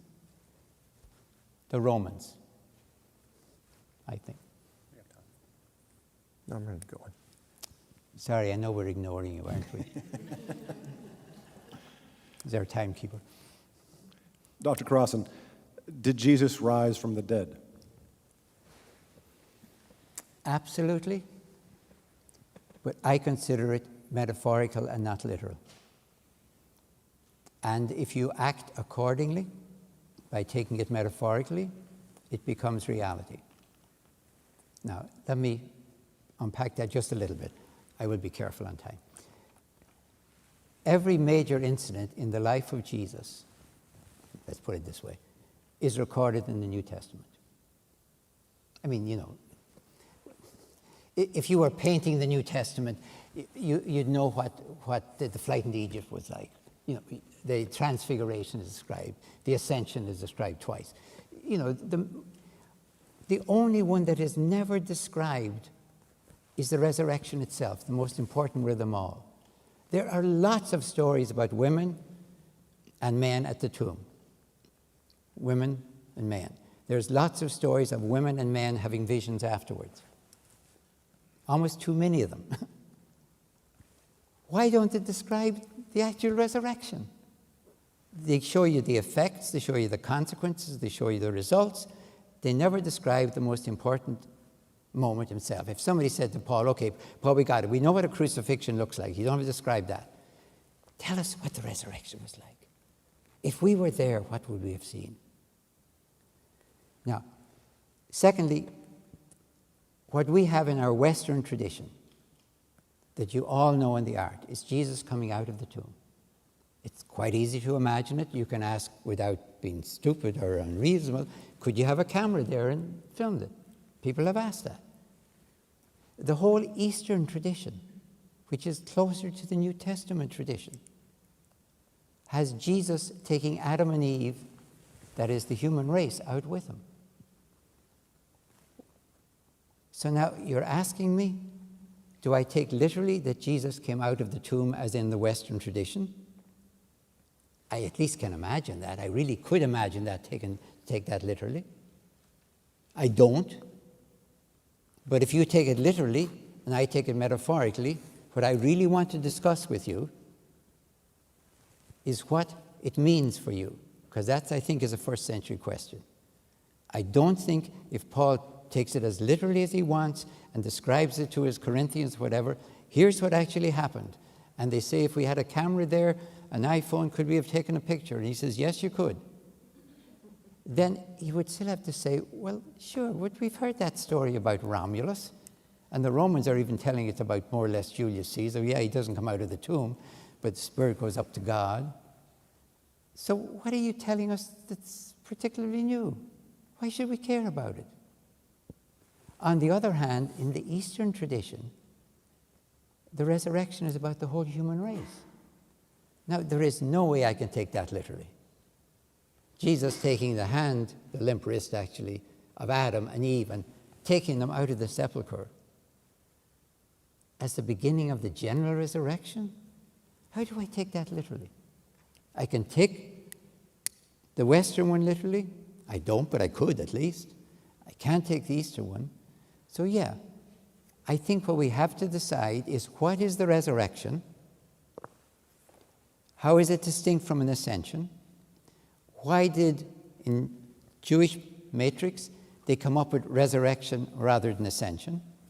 It would be very simple to have found an empty tomb, have had visions and say Jesus has ascended up to God like Enoch or like Elijah, like possibly Moses even. He is with God. Why did they say resurrection? That's the question as a historian I have to face. And what does it mean then, I can ask. And then as a Christian, do I believe in it and live accordingly? Yes. And I think if I was discussing this with Paul and I wanted to debate with him literal, metaphorical, he would say, get over it, Dominic. Are you living a resurrected life? Well, I'm trying, but I'm not doing too good, Paul. That's all he would care about. Because he's telling you the general resurrection has begun. If you're a Christian, you're not waiting for the resurrection. Maybe there is some come, but you're living it. And he would want to know, are you living it? And he would say to me, get over your little debates, because they're all excuses for getting on with it. I think Paul would go far beyond that. And I think he makes that clear. In 1 Corinthians 15, he's answering, the Corinthians are saying to him, they ask him two questions. How are the dead raised, and with what body do they come? And he says, okay, let me answer this. And he gives a bunch of things, but he says, all right. Verse 20, he says, Christ is the first fruits of those who sleep. In other words, he's the first to be raised from the dead with a resurrection body. And then 3 verses later, he says, each in his own order, Christ the first fruits. After that, those who belong to Christ at his coming. So in other words, Jesus was raised, according to Paul, in the first century, year 30 or 33. And we're going to be raised, Christians raised, when Jesus returns. Now, how does that look like? What kind of body does it look like? He gives the analogy of a seed. It's planted one way, it's raised another way, okay? There's continuity and there's discontinuity there. But then he goes on and in contrast, he says, you know, it's sown as a corruptible body, it's raised incorruptible. It's sown in dishonor, it's raised in glory. It's sown in weakness, it's raised in power. It's sown as a natural body, it's raised as a spiritual body. And then he talks about how later on in the chapter, we who are alive, you know, at the time, we're going to be changed. Our bodies are going to be changed. In 2 Corinthians 5:8, he says, To be absent from the body is to be present with the Lord. So this view that Paul has is when we die, our bodies are buried, our spirit leaves our body and goes to be with Christ in heaven. Whereas a disembodied spirit. And then when Christ returns, he brings our spirits back with him, puts it back in our corpses, resurrects our corpses, and transforms them into an immortal, glorious, powerful body that's animated by the Holy Spirit. And this is precisely the image that we find in 1 Thessalonians 4, when Paul is encouraging the Christians about those who have already died as believers. And he says, hey, we don't want you to grieve as those who don't have this hope. But when Christ returns, he's going to bring those dead in Christ with him. And then the trumpet will sound, and the dead in Christ will be raised first. Well, wait a minute. If he's bringing them back with him, how are they going to be raised? Simple. He's bringing back the spirits of believers with him. And then they're going to be put back in the bodies, and those bodies are going to be raised and transformed. It is a bodily, physical resurrection. We're going to be raised just as Christ was raised. And Paul says elsewhere that if you confess with your mouth Jesus is Lord and believe your heart that God raised him from the dead, you will be saved. Resurrection's part of that. And so this is really important for Paul. Resurrection is important. It is a physical, bodily resurrection. Yes, he wants it to transform our lives. Paul uses resurrection as metaphor elsewhere. But he uses it here in a real physical bodily sense. It matters to him. That's how we know Christianity is true, that Jesus is who he claimed to be. It's like when people questioned him, he said, in John, kill me, and in 3 days I'll rise from the dead. Or the sign of Jonah. Just as Jonah was 3 days and 3 nights in the great fish, so will the Son of Man be in the heart of the earth, and then he will raise. So he predicts his death. He predicts his resurrection. And this is consistent with what we find in all 4 Gospels. Christianity is true because Jesus rose from the dead. That's the test by which we can know. It's not just a metaphor, a nice thought by which we can use to live our lives. The earliest Christians are looking at it as an event that occurred in history. And when we look at how the skeptics responded to it, they said the disciples stole the body. The gardener reburied the body. Jesus faked his death. And the Christians, so they understood the Christians to be claiming it as a literal event. And notice how the Christians did not respond. They didn't say, get over it. It's just a metaphor. It doesn't matter. Are you living the Christian life? No, they defended the bodily resurrection of Jesus. So I think we have every reason to believe that the resurrection was meant to be understood as a real event, and no really good reasons to think that it wasn't. And in terms of the Eastern tradition, I've read Dominic's stuff. He appeals to the Odes of Solomon, which is a hymnal in the early 2nd century. I mean, I don't appeal to hymns like, in the garden, he walks with me and talks with me and tells me I am his own. I mean, that's poetry. It's not meant to be interpreted. There's flexibilities in it. He goes with 2 frescoes in churches in Egypt, built in the 4th and 5th century. Art. He goes with the Gospel of Peter, which by his own admission is middle of the 2nd century. He says it's even dependent on all 4 Gospels. It's preserved in a single fragment dated 550 plus years after Jesus. And based on that, hypothesizes a cross gospel for which there isn't a scrap of evidence and for which he hasn't been able to convince a single other scholar in the universe. So Eastern tradition might be that. I want to know what the apostles taught. And they seem to have meant that it was a literal, physical event. Mm-hmm. Just please be careful. You slipped in the word real instead of literal. You said... I said literal. You did say real. You said... Okay. But just real. Because it's important for me. If you ask me, must a Christian believe in the resurrection? Yes. If I have no vested interest or professional job. I would be quite ready to say it's rubbish if I thought it was rubbish. I really would. And Paul's rubbish for thinking it, if I thought that was right. I think it is a metaphor. I don't think you can take it literally because, for example, when Paul says the first fruits of those who have slept, that's exactly the same expression used in Matthew, as you know, when they come out of the tombs. Well, actually, no, in Matthew, those raised saints are the first fruits then, not Jesus, because they're raised at Jesus' death, not his resurrection. And I think that that's probably just portents anyway. No, it's not. It's they're trying to fit this into the Jewish tradition, where the idea of a single person starting the general resurrection is absurd, because obviously, what about all the ones up to that point? Okay, if we're starting the general resurrection now, fine. Jesus can't come out alone. So the sleepers is their expression for it. Matthew has it, and you're right, by the way, it's poetry. And some of the most important stuff is in poetry. They're the hymns. That's where people chant. Before anyone was writing gospels, they're probably chanting hymns. So the sleepers, if you will, those who have slept, is verbatim in Matthew and in Paul. And it's also in the Gospel of Peter. I don't think they say that they were sleeping in Matthew. No, I'm sorry. Those who have slept is their expression for the dead. Right. Maybe just the just among the dead, but who had to arise with Jesus. Because otherwise we're not talking about the general resurrection. So the important thing for me is that whether you take this literally or metaphorically, I don't know how you could possibly take the plurality literally. Did nobody notice the other empty tombs?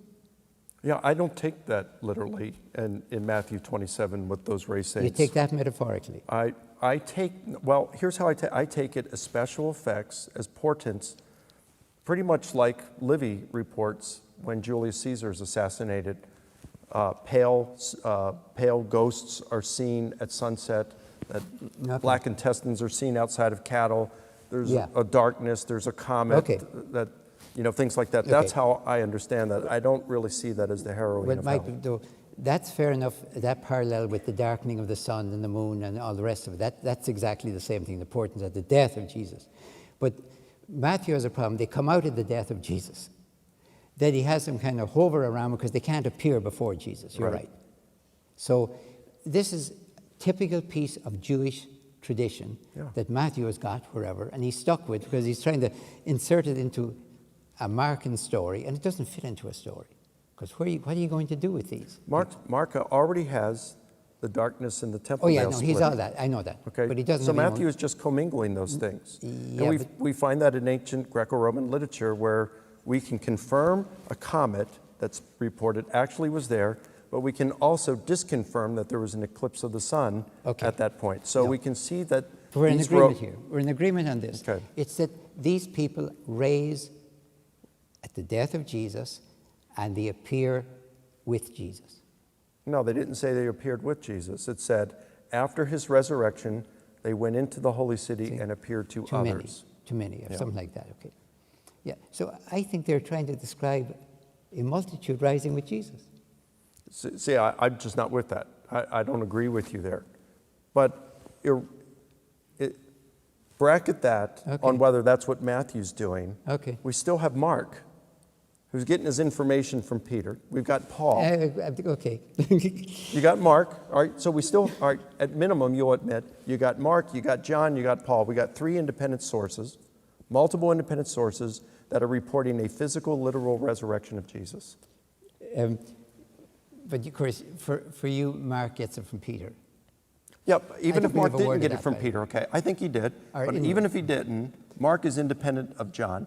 So you got Mark, John, and Paul, and all three of them talk about a physical, bodily resurrection. And in fact, Paul goes on to say, if Christ has not been raised, we're not going to be raised. Your faith is worthless. Let's eat and drink, for tomorrow we die, okay? So it's that important to Paul. They're all multiple independent sources, early sources, rooted in eyewitness testimony, that's talking about a physical, literal resurrection of Jesus. That's pretty strong. That's a lot more than metaphor. And let's face You're it, back again with metaphor, just a metaphor. They are first century sources, and all the stuff that you have for the Eastern stuff is 2nd century, 4th century, 5th century. I'm not arguing for that. Okay. I didn't bring that in tonight. I really didn't. The only thing I'm bringing in tonight is this is the major event in the life of Jesus. Why does nobody describe it? But that's positive then. Because if no one was there and they're not describing, like the Gospel of Peter describes it. in his very fanciful way with the giant Jesus and a walking, talking cross. We don't have that in the Gospels. There were no eyewitnesses to the actual event, except perhaps the guards in Matthew. So they could have invented it, but they didn't.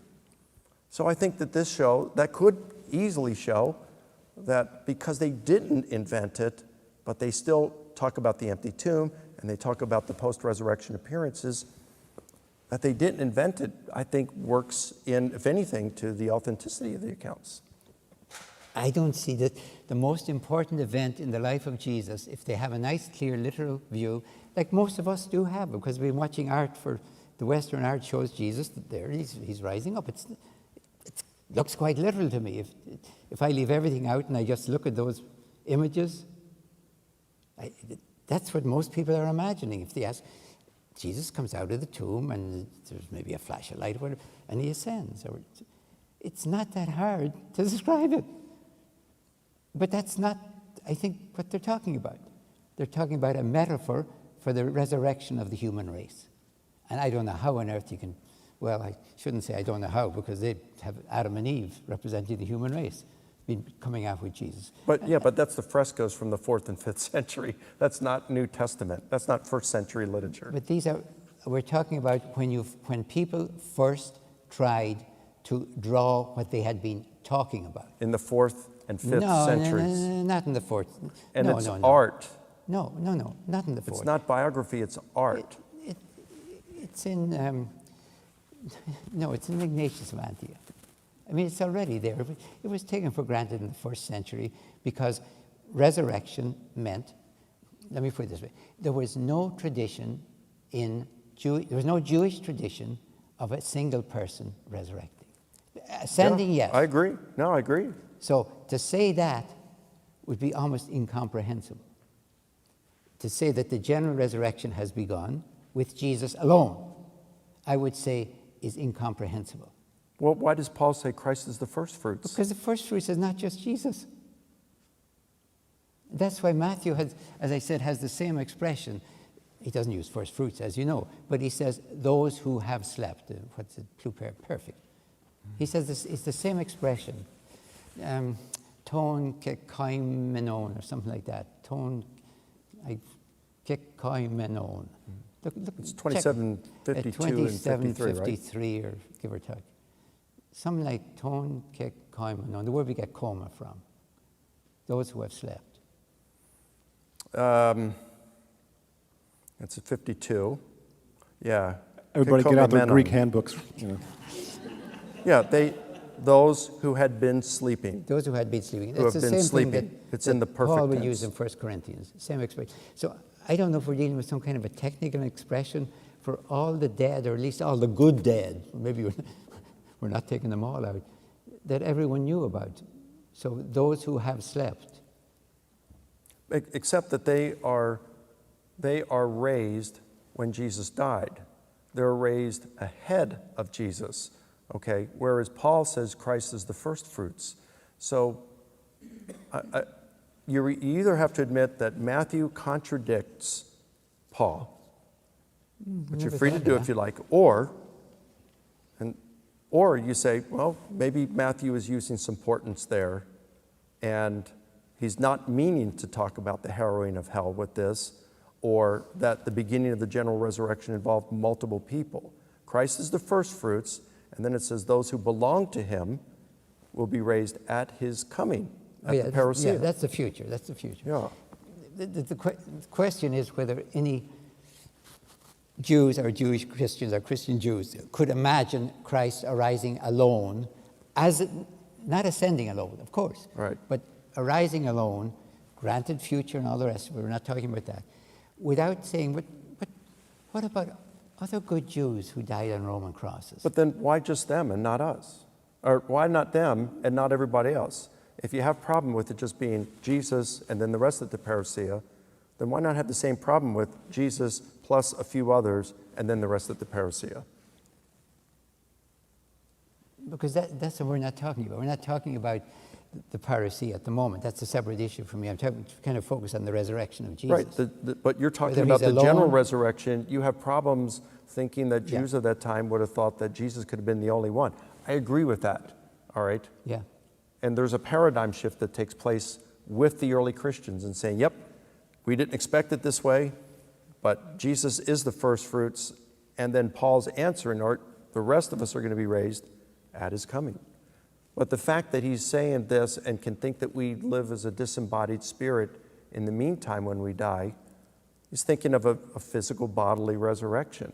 And this is exactly what all four Gospels are presenting. They're narrating a physical bodily resurrection. Now, by the way, the argument... Very quickly. The argument all four Gospels agree doesn't move me so much. Matthew and Luke copy Mark. I am not convinced. And with 50%, they don't copy him on the whether John is a separate version. John has a tradition, without any doubt, as far as I'm concerned. But when he gets into the crucifixion and resurrection, he looks awfully much like Mark rewritten to have Jesus in charge of everything. That's the way I read John. Everything in there, you can say, Mark says, my God, why hast thou forsaken me? No way, John says. Jesus looks around and says, I guess it's all over now. I'm gone. I mean, Jesus is totally control of Mark. Yeah, in John. And John, in John. So I'm afraid he knows Mark and is rewriting him to be Jesus almost running his own crucifixion and his resurrection and his burial.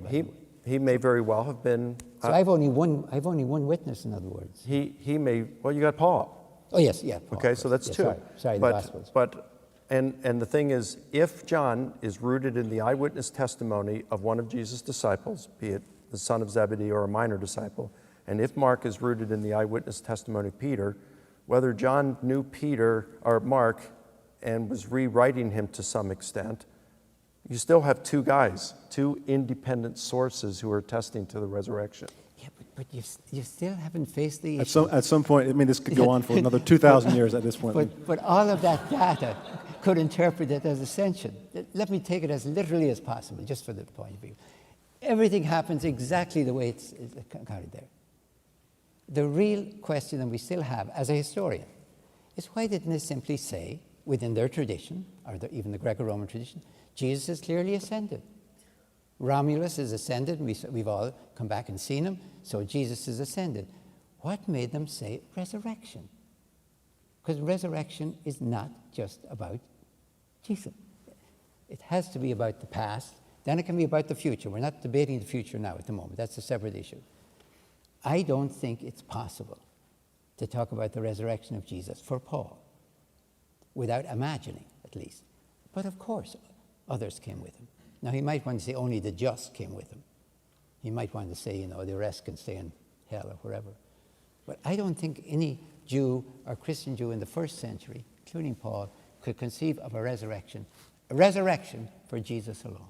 Ascension, yes. Resurrection, no. Feel free to respond, but in your closing and statement. then I shut up. Okay. Closing statements. Oh. All right. Well, this has been fun. I mean, truly, this is just fun. It's great talking shop. And, but I think that what we're able to see is the difference between horizons here, the disparity of horizons, even amongst Dominic and myself. I have no problems with saying there's a supernatural being, that there's a supernatural dimension of reality. Now, I look at some other things. I'll look at things such as near-death experiences, for which there are about 100, 200 that are really, really well evidenced. We have corroborating data where a person, it appears that they have an out-of-body experience, and then based on that out-of-body experience, they receive accurate information they could not have possibly known otherwise, except had they been outside of their body. There's some fraudulent claims like that, and most of them can't be verified. There's about 100 to 200 that can. All right? There's a number of things that would radically answered prayer. Craig Keener has also done some study, and he's interviewed eyewitnesses over, his wife is from the Congo, and gone over, and even people in his family, his mother-in-law, and so they have witnessed things like the raising of the dead. He's talked to people who have seen people who, like a woman who went in her town to a witch doctor. She had gone blind, the witch doctor couldn't do anything, and as a last resort, they went to a pastor in the village, and he said, please pray for us. And he says, I don't know that you, and he prayed for her. Anyway, he says, I can't guarantee he prayed and she was healed. She got her eyesight back. He documents a bunch of miracles like this. So I do think that there is a spiritual dimension of reality, that miracles, genuine miracles, not just psychosomatic stuff, but real divine miracles occur today. I don't think Dominic thinks that. So that's a difference in our horizons, okay? When I look at the New Testament, the early literature, especially those that appear rooted in eyewitness testimony, it seems to me that these earliest Christians believed that Jesus was more than just God in the sense that Caesar was, that the Romans claimed of Caesar. He's the creator and sustainer of the universe. Where did they get this idea? As monotheistic Jews, and I think the only reason can be, the only plausible explanation is Jesus made claims to this effect, whether implicitly or implicitly or through his actions. I think we've got really good evidence that Jesus rose from the dead. The earliest Christians, the earliest literature we have, all talk about a physically, literally resurrected Jesus. And the Apostle Paul, who knew the Jerusalem apostles, that we can verify that they certified that his gospel message was the same thing they were preaching. That doesn't mean they verified everything he said was the same thing or that there was no disagreements. But the gospel message, that basic message about Jesus, the kingdom, and what he preached, that he was in agreement with them. Certainly that included who he was and about his resurrection. So if Paul is preaching a literal bodily resurrection, that's what the Jerusalem apostles were preaching as well. And Paul said, if Christ was not raised, we're not going to be raised. And Paul didn't mean just metaphor with Jesus, because if he meant that with Jesus, then he meant that with us as well. And I want to think that my afterlife is more than just a metaphor that will exist in the minds of my loved ones who survived me. That's not what Paul was talking about. He said, if the dead aren't raised, let's eat and drink, for tomorrow we die. He meant it, and they staked their lives, and many of them died for it, because they truly believed that Jesus rose from the dead. And this is what skeptics, how they interpreted the Christians, and the Christians responded to those skeptics by proclaiming, by defending the bodily, historical resurrection of Jesus. This is what we look at with historical Jesus research. We apply these principles. Now, I applaud Dominic for looking at the practical applications and the theology behind a metaphor. But for me, if Christ has not been raised, the metaphor might be nice, but that's not going to cause me to follow Christ. If it comes to a point where I have to give up my life or face possible imprisonment, torture, and execution, I don't care about the metaphor any longer. The only thing that's going to sustain me during that time is my confidence that Christianity is true, because Jesus rose from the dead, and because he lives, I will live too. Thanks.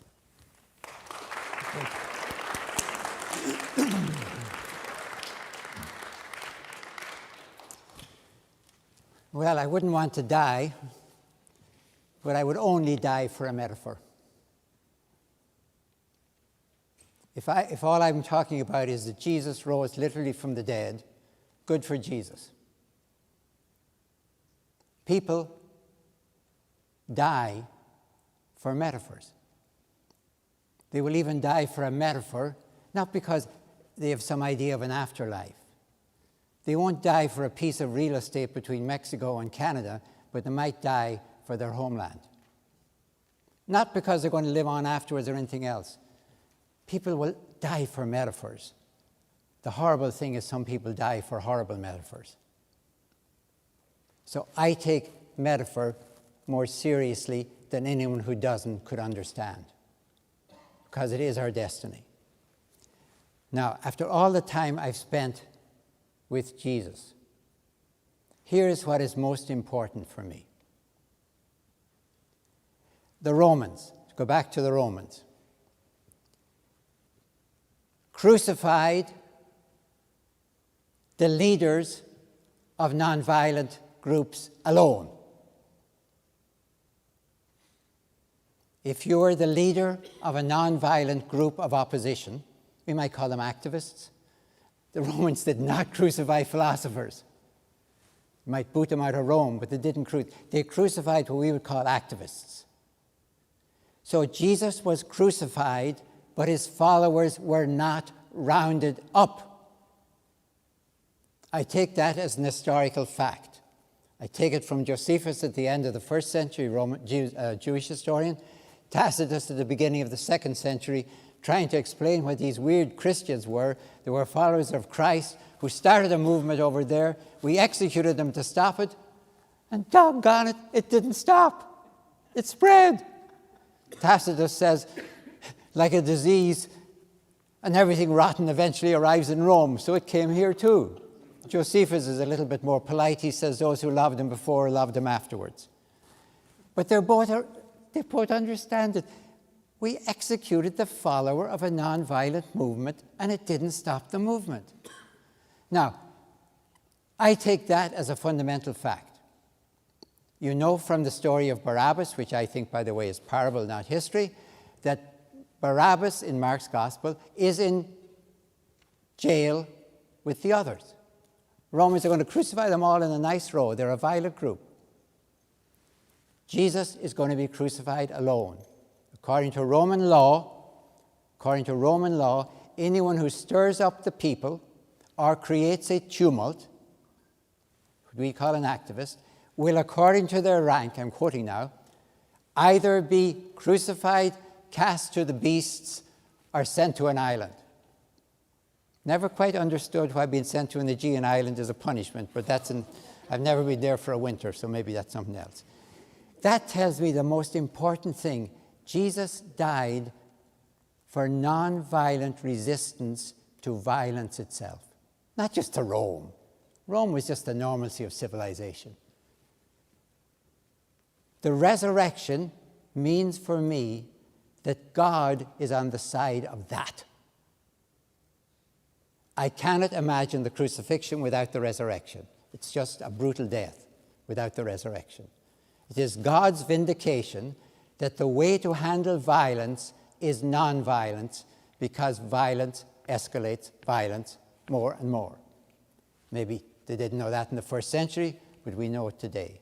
So if I have only one thing of Jesus, only one thing, and I have this one thing, he died for nonviolent resistance to the normal violence of imperialism. Not just to Rome. Rome was just the Mediterranean version of it in the first century. I think that is, for me, an evolutionary challenge. How will we, granted the escalatory violence that is the normalcy of civilization, if you don't know what I'm talking about that it took, I think, 63 years to get from the Wright Flyer, the Kitty Hawk, North Carolina, to the stealth bomber. We are really good at violence. So what is going to stop us destroying ourselves except nonviolence? That is the challenge of Jesus, and it's vindicated by the resurrection. It is, for me, a metaphor for the future of our species if we have a future. That is why it is so vital. Thank you.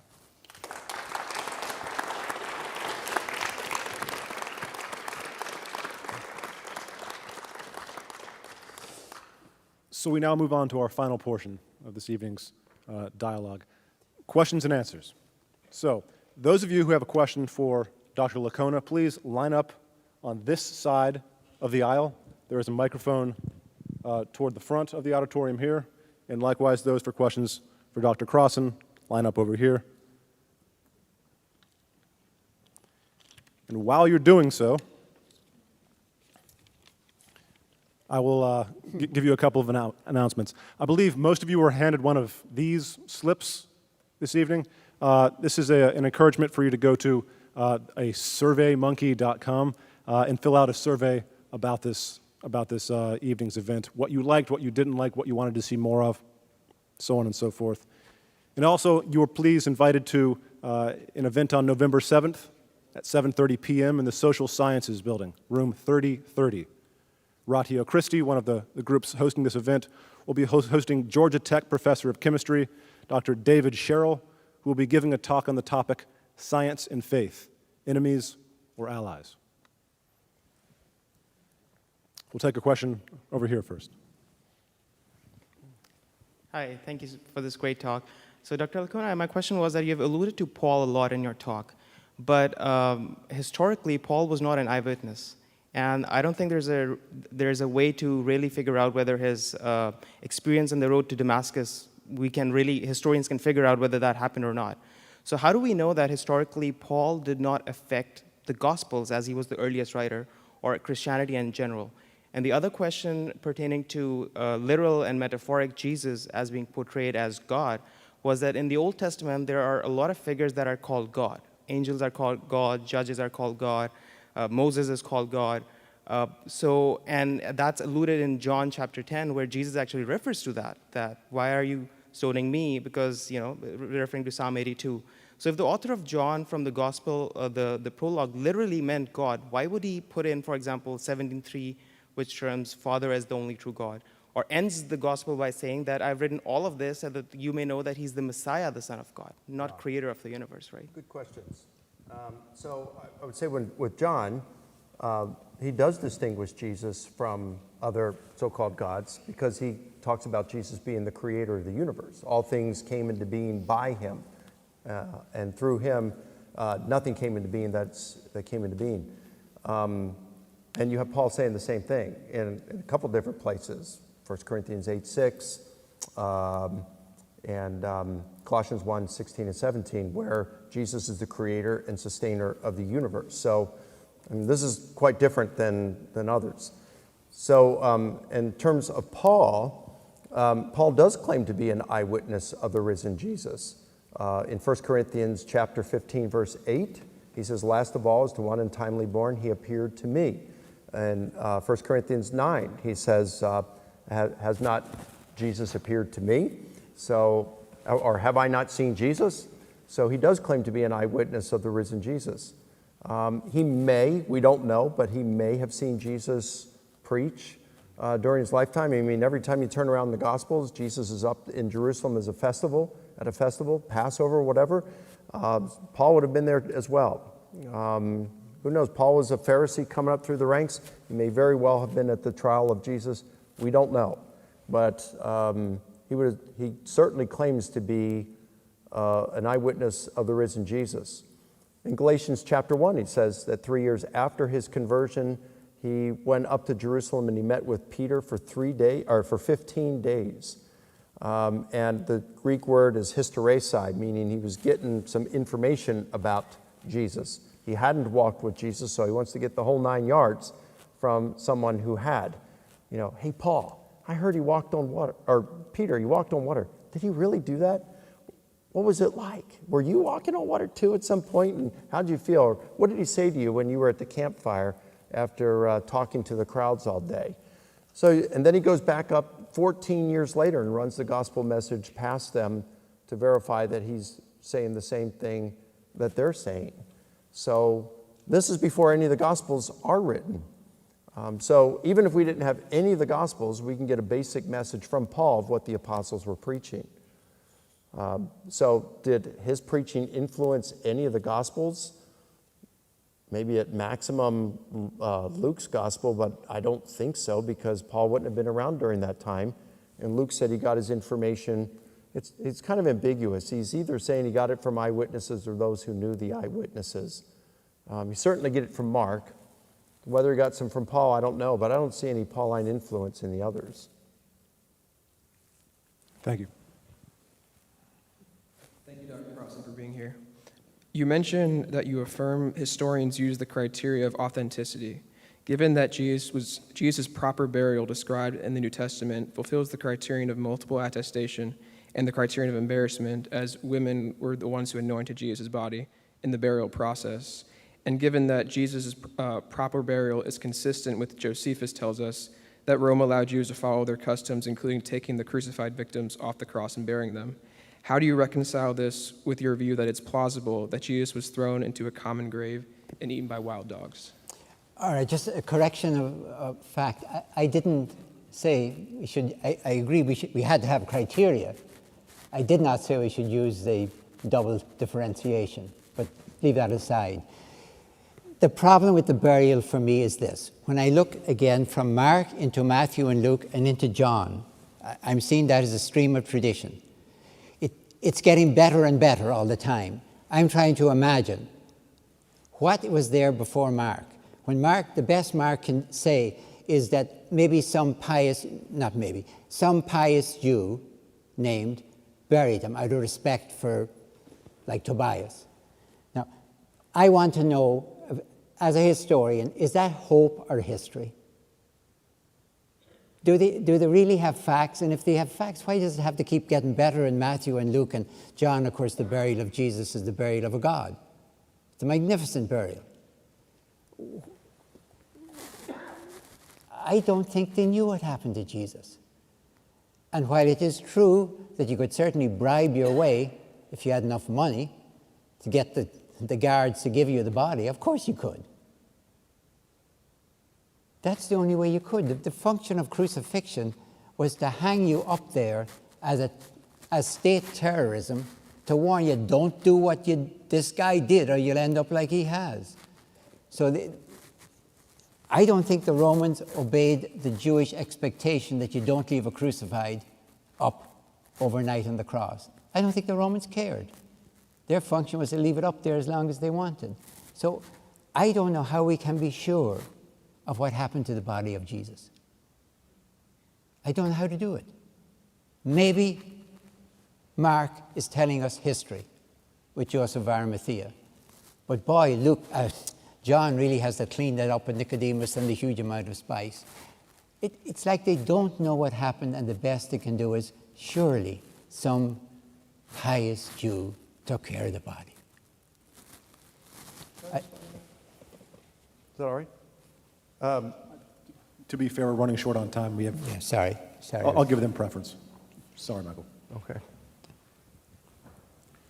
First of all, gentlemen, thank you for your time and coming and share your knowledge of historical Jesus and Christianity. Appreciate it very much.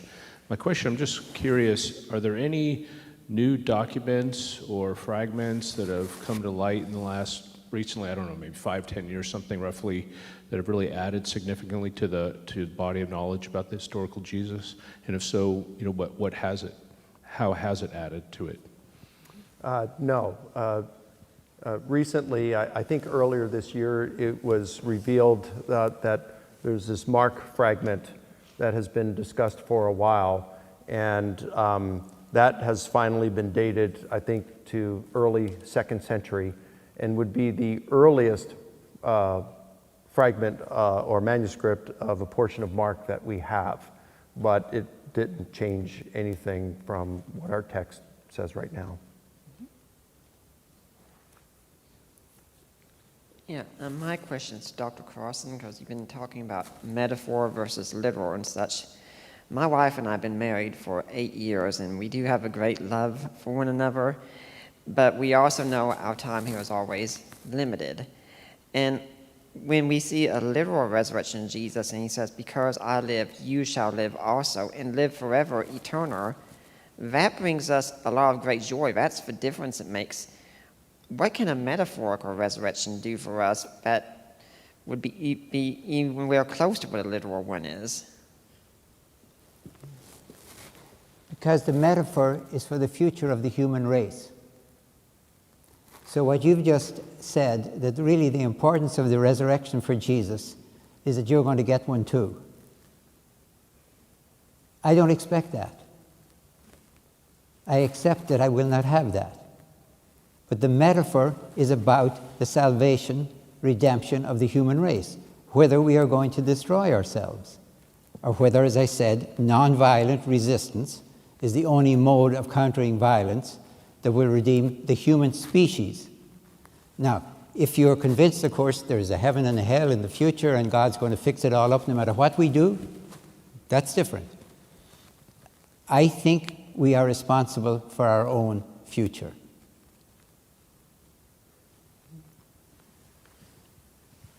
Great.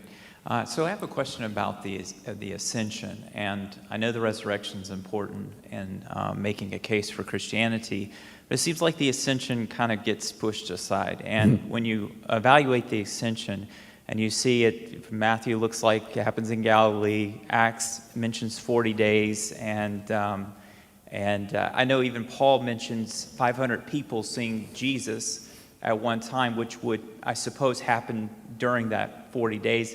So a lot of things kind of don't connect, and I see that as a bit of an objection. So I'm curious if maybe you've ever thought through, or has anyone ever made such a historical case for the ascension, and how do you maybe deal with some of those areas that seem to not match up very well?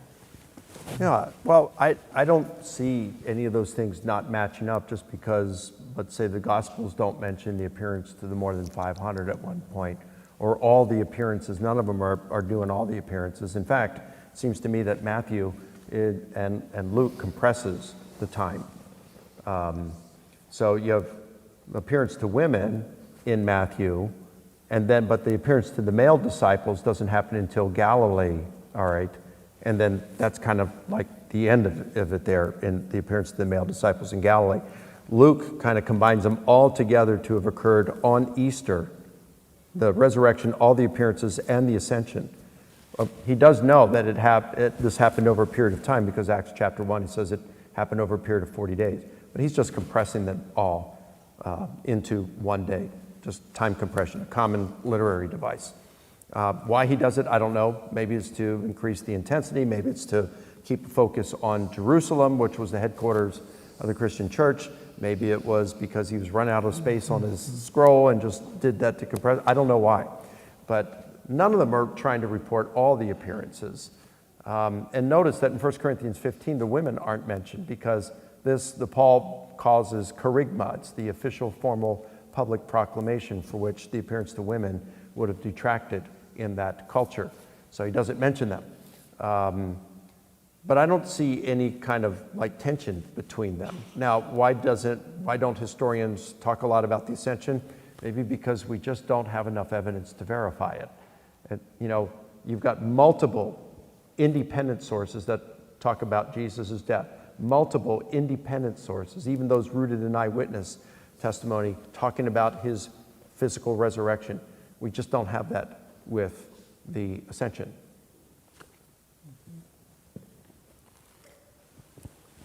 A couple more brief ones. Okay, this is a question for Dr. Crossan. Well, I see and respect your viewpoint about the metaphor about the bodily resurrection, right? But I don't see if you're a first century Roman peasant or farmer or whatever, and Paul comes to you and says, Christ is risen, or Jesus is risen, but it's only a metaphor. Don't worry about it. I don't think it'd be a compelling enough reason. You have a metaphor versus Caesar is the living God or whatever, right? So there are a lot of nice metaphors. There's nice metaphors in Star Wars or the Chronicles of Narnia or whatever. But if you have a real thing versus a metaphor, the real thing always wins out. And I don't see how a first century person could believe a metaphor over the real risen bodily resurrection, All right, please understand the language again. You notice how you slip from metaphor to real. Please understand, I'm saying the most real thing in the world is a metaphor. I never use this language that you use, metaphor. Let me take your question. A good first century debate. Paul is talking to an open-minded person who hasn't any of the hang-ups that I might have after the Enlightenment. He's telling them about Jesus, as literal as you want. Jesus is with God. You might say the God. A good open-minded Roman would say, but Augustus is already among the gods, and he is taking care of the Roman Empire. Why do we need another one? There's only one empire, or one world, they would say. Paul would say, this is how it works. What is Augustus doing for you? If he's talking to an high aristocrat in the Senate, he's not talking to him because he's not listening to him. The peasant, if you will, or the poor artisan, more likely in the herbs, is going to say, I guess he's keeping peace around, he's keeping the Celts out of the streets, and that's good. But he hasn't done much for me. I'm still working as hard as I've ever worked. So tell me about your guy. He's up in heaven, right? So he's influential. Tell me what he might do for me. That is a first century question. A first century response is not, I don't believe people go up to heaven. I don't believe in the resurrection. No, that's all us. First century is, what's he going to do for us? That's where Paul would say, fine. And in fact, Justin Martyr almost says the same thing when he says, well, you guys claim that your emperors go up to heaven too. But he's going to say, and this is going to get Paul killed and get Justin a martyr eventually, all your emperors rolled up in a ball are not worth our Jesus' little finger. Because if you push him, what you people do is injustice and violence, and you run the world like that, and you think victory is going to give you the world. And our Jesus, coming from a different tradition, the Jewish tradition, says victory is a bankrupt program, only justice can rule the world. These are absolute clashes. They're not on the same level, but you have to choose, and what makes you choose is faith. Roman faith goes with Caesar. Christian faith goes with Jesus. They're both acts of faith, and they're both making an act of faith in a metaphor. One final question. Dr. Licona, you've talked about the reliability of narrative material in the Synoptic Gospels, Matthew, Mark, and Luke.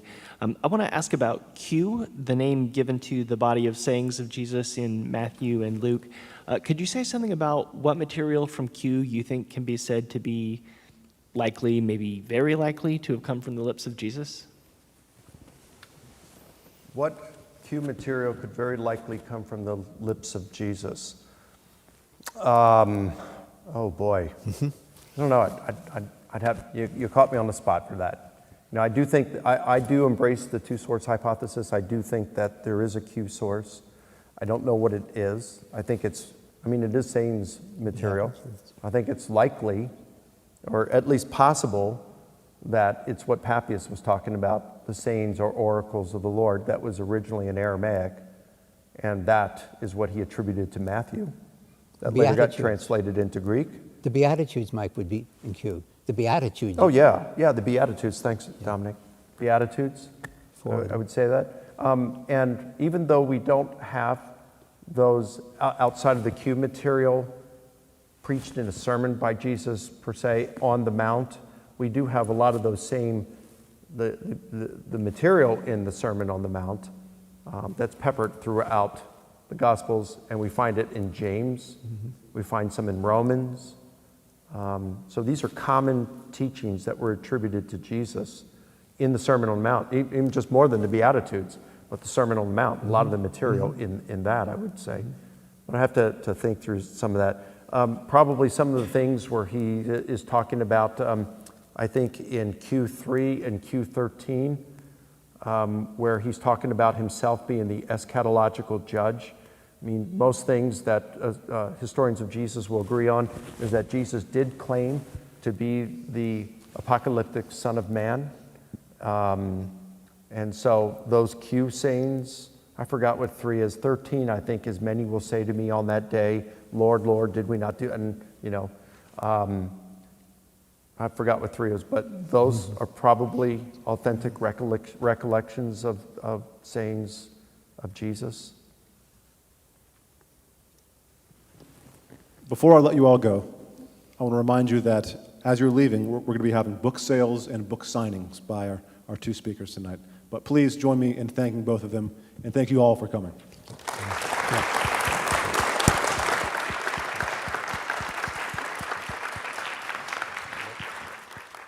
Got it.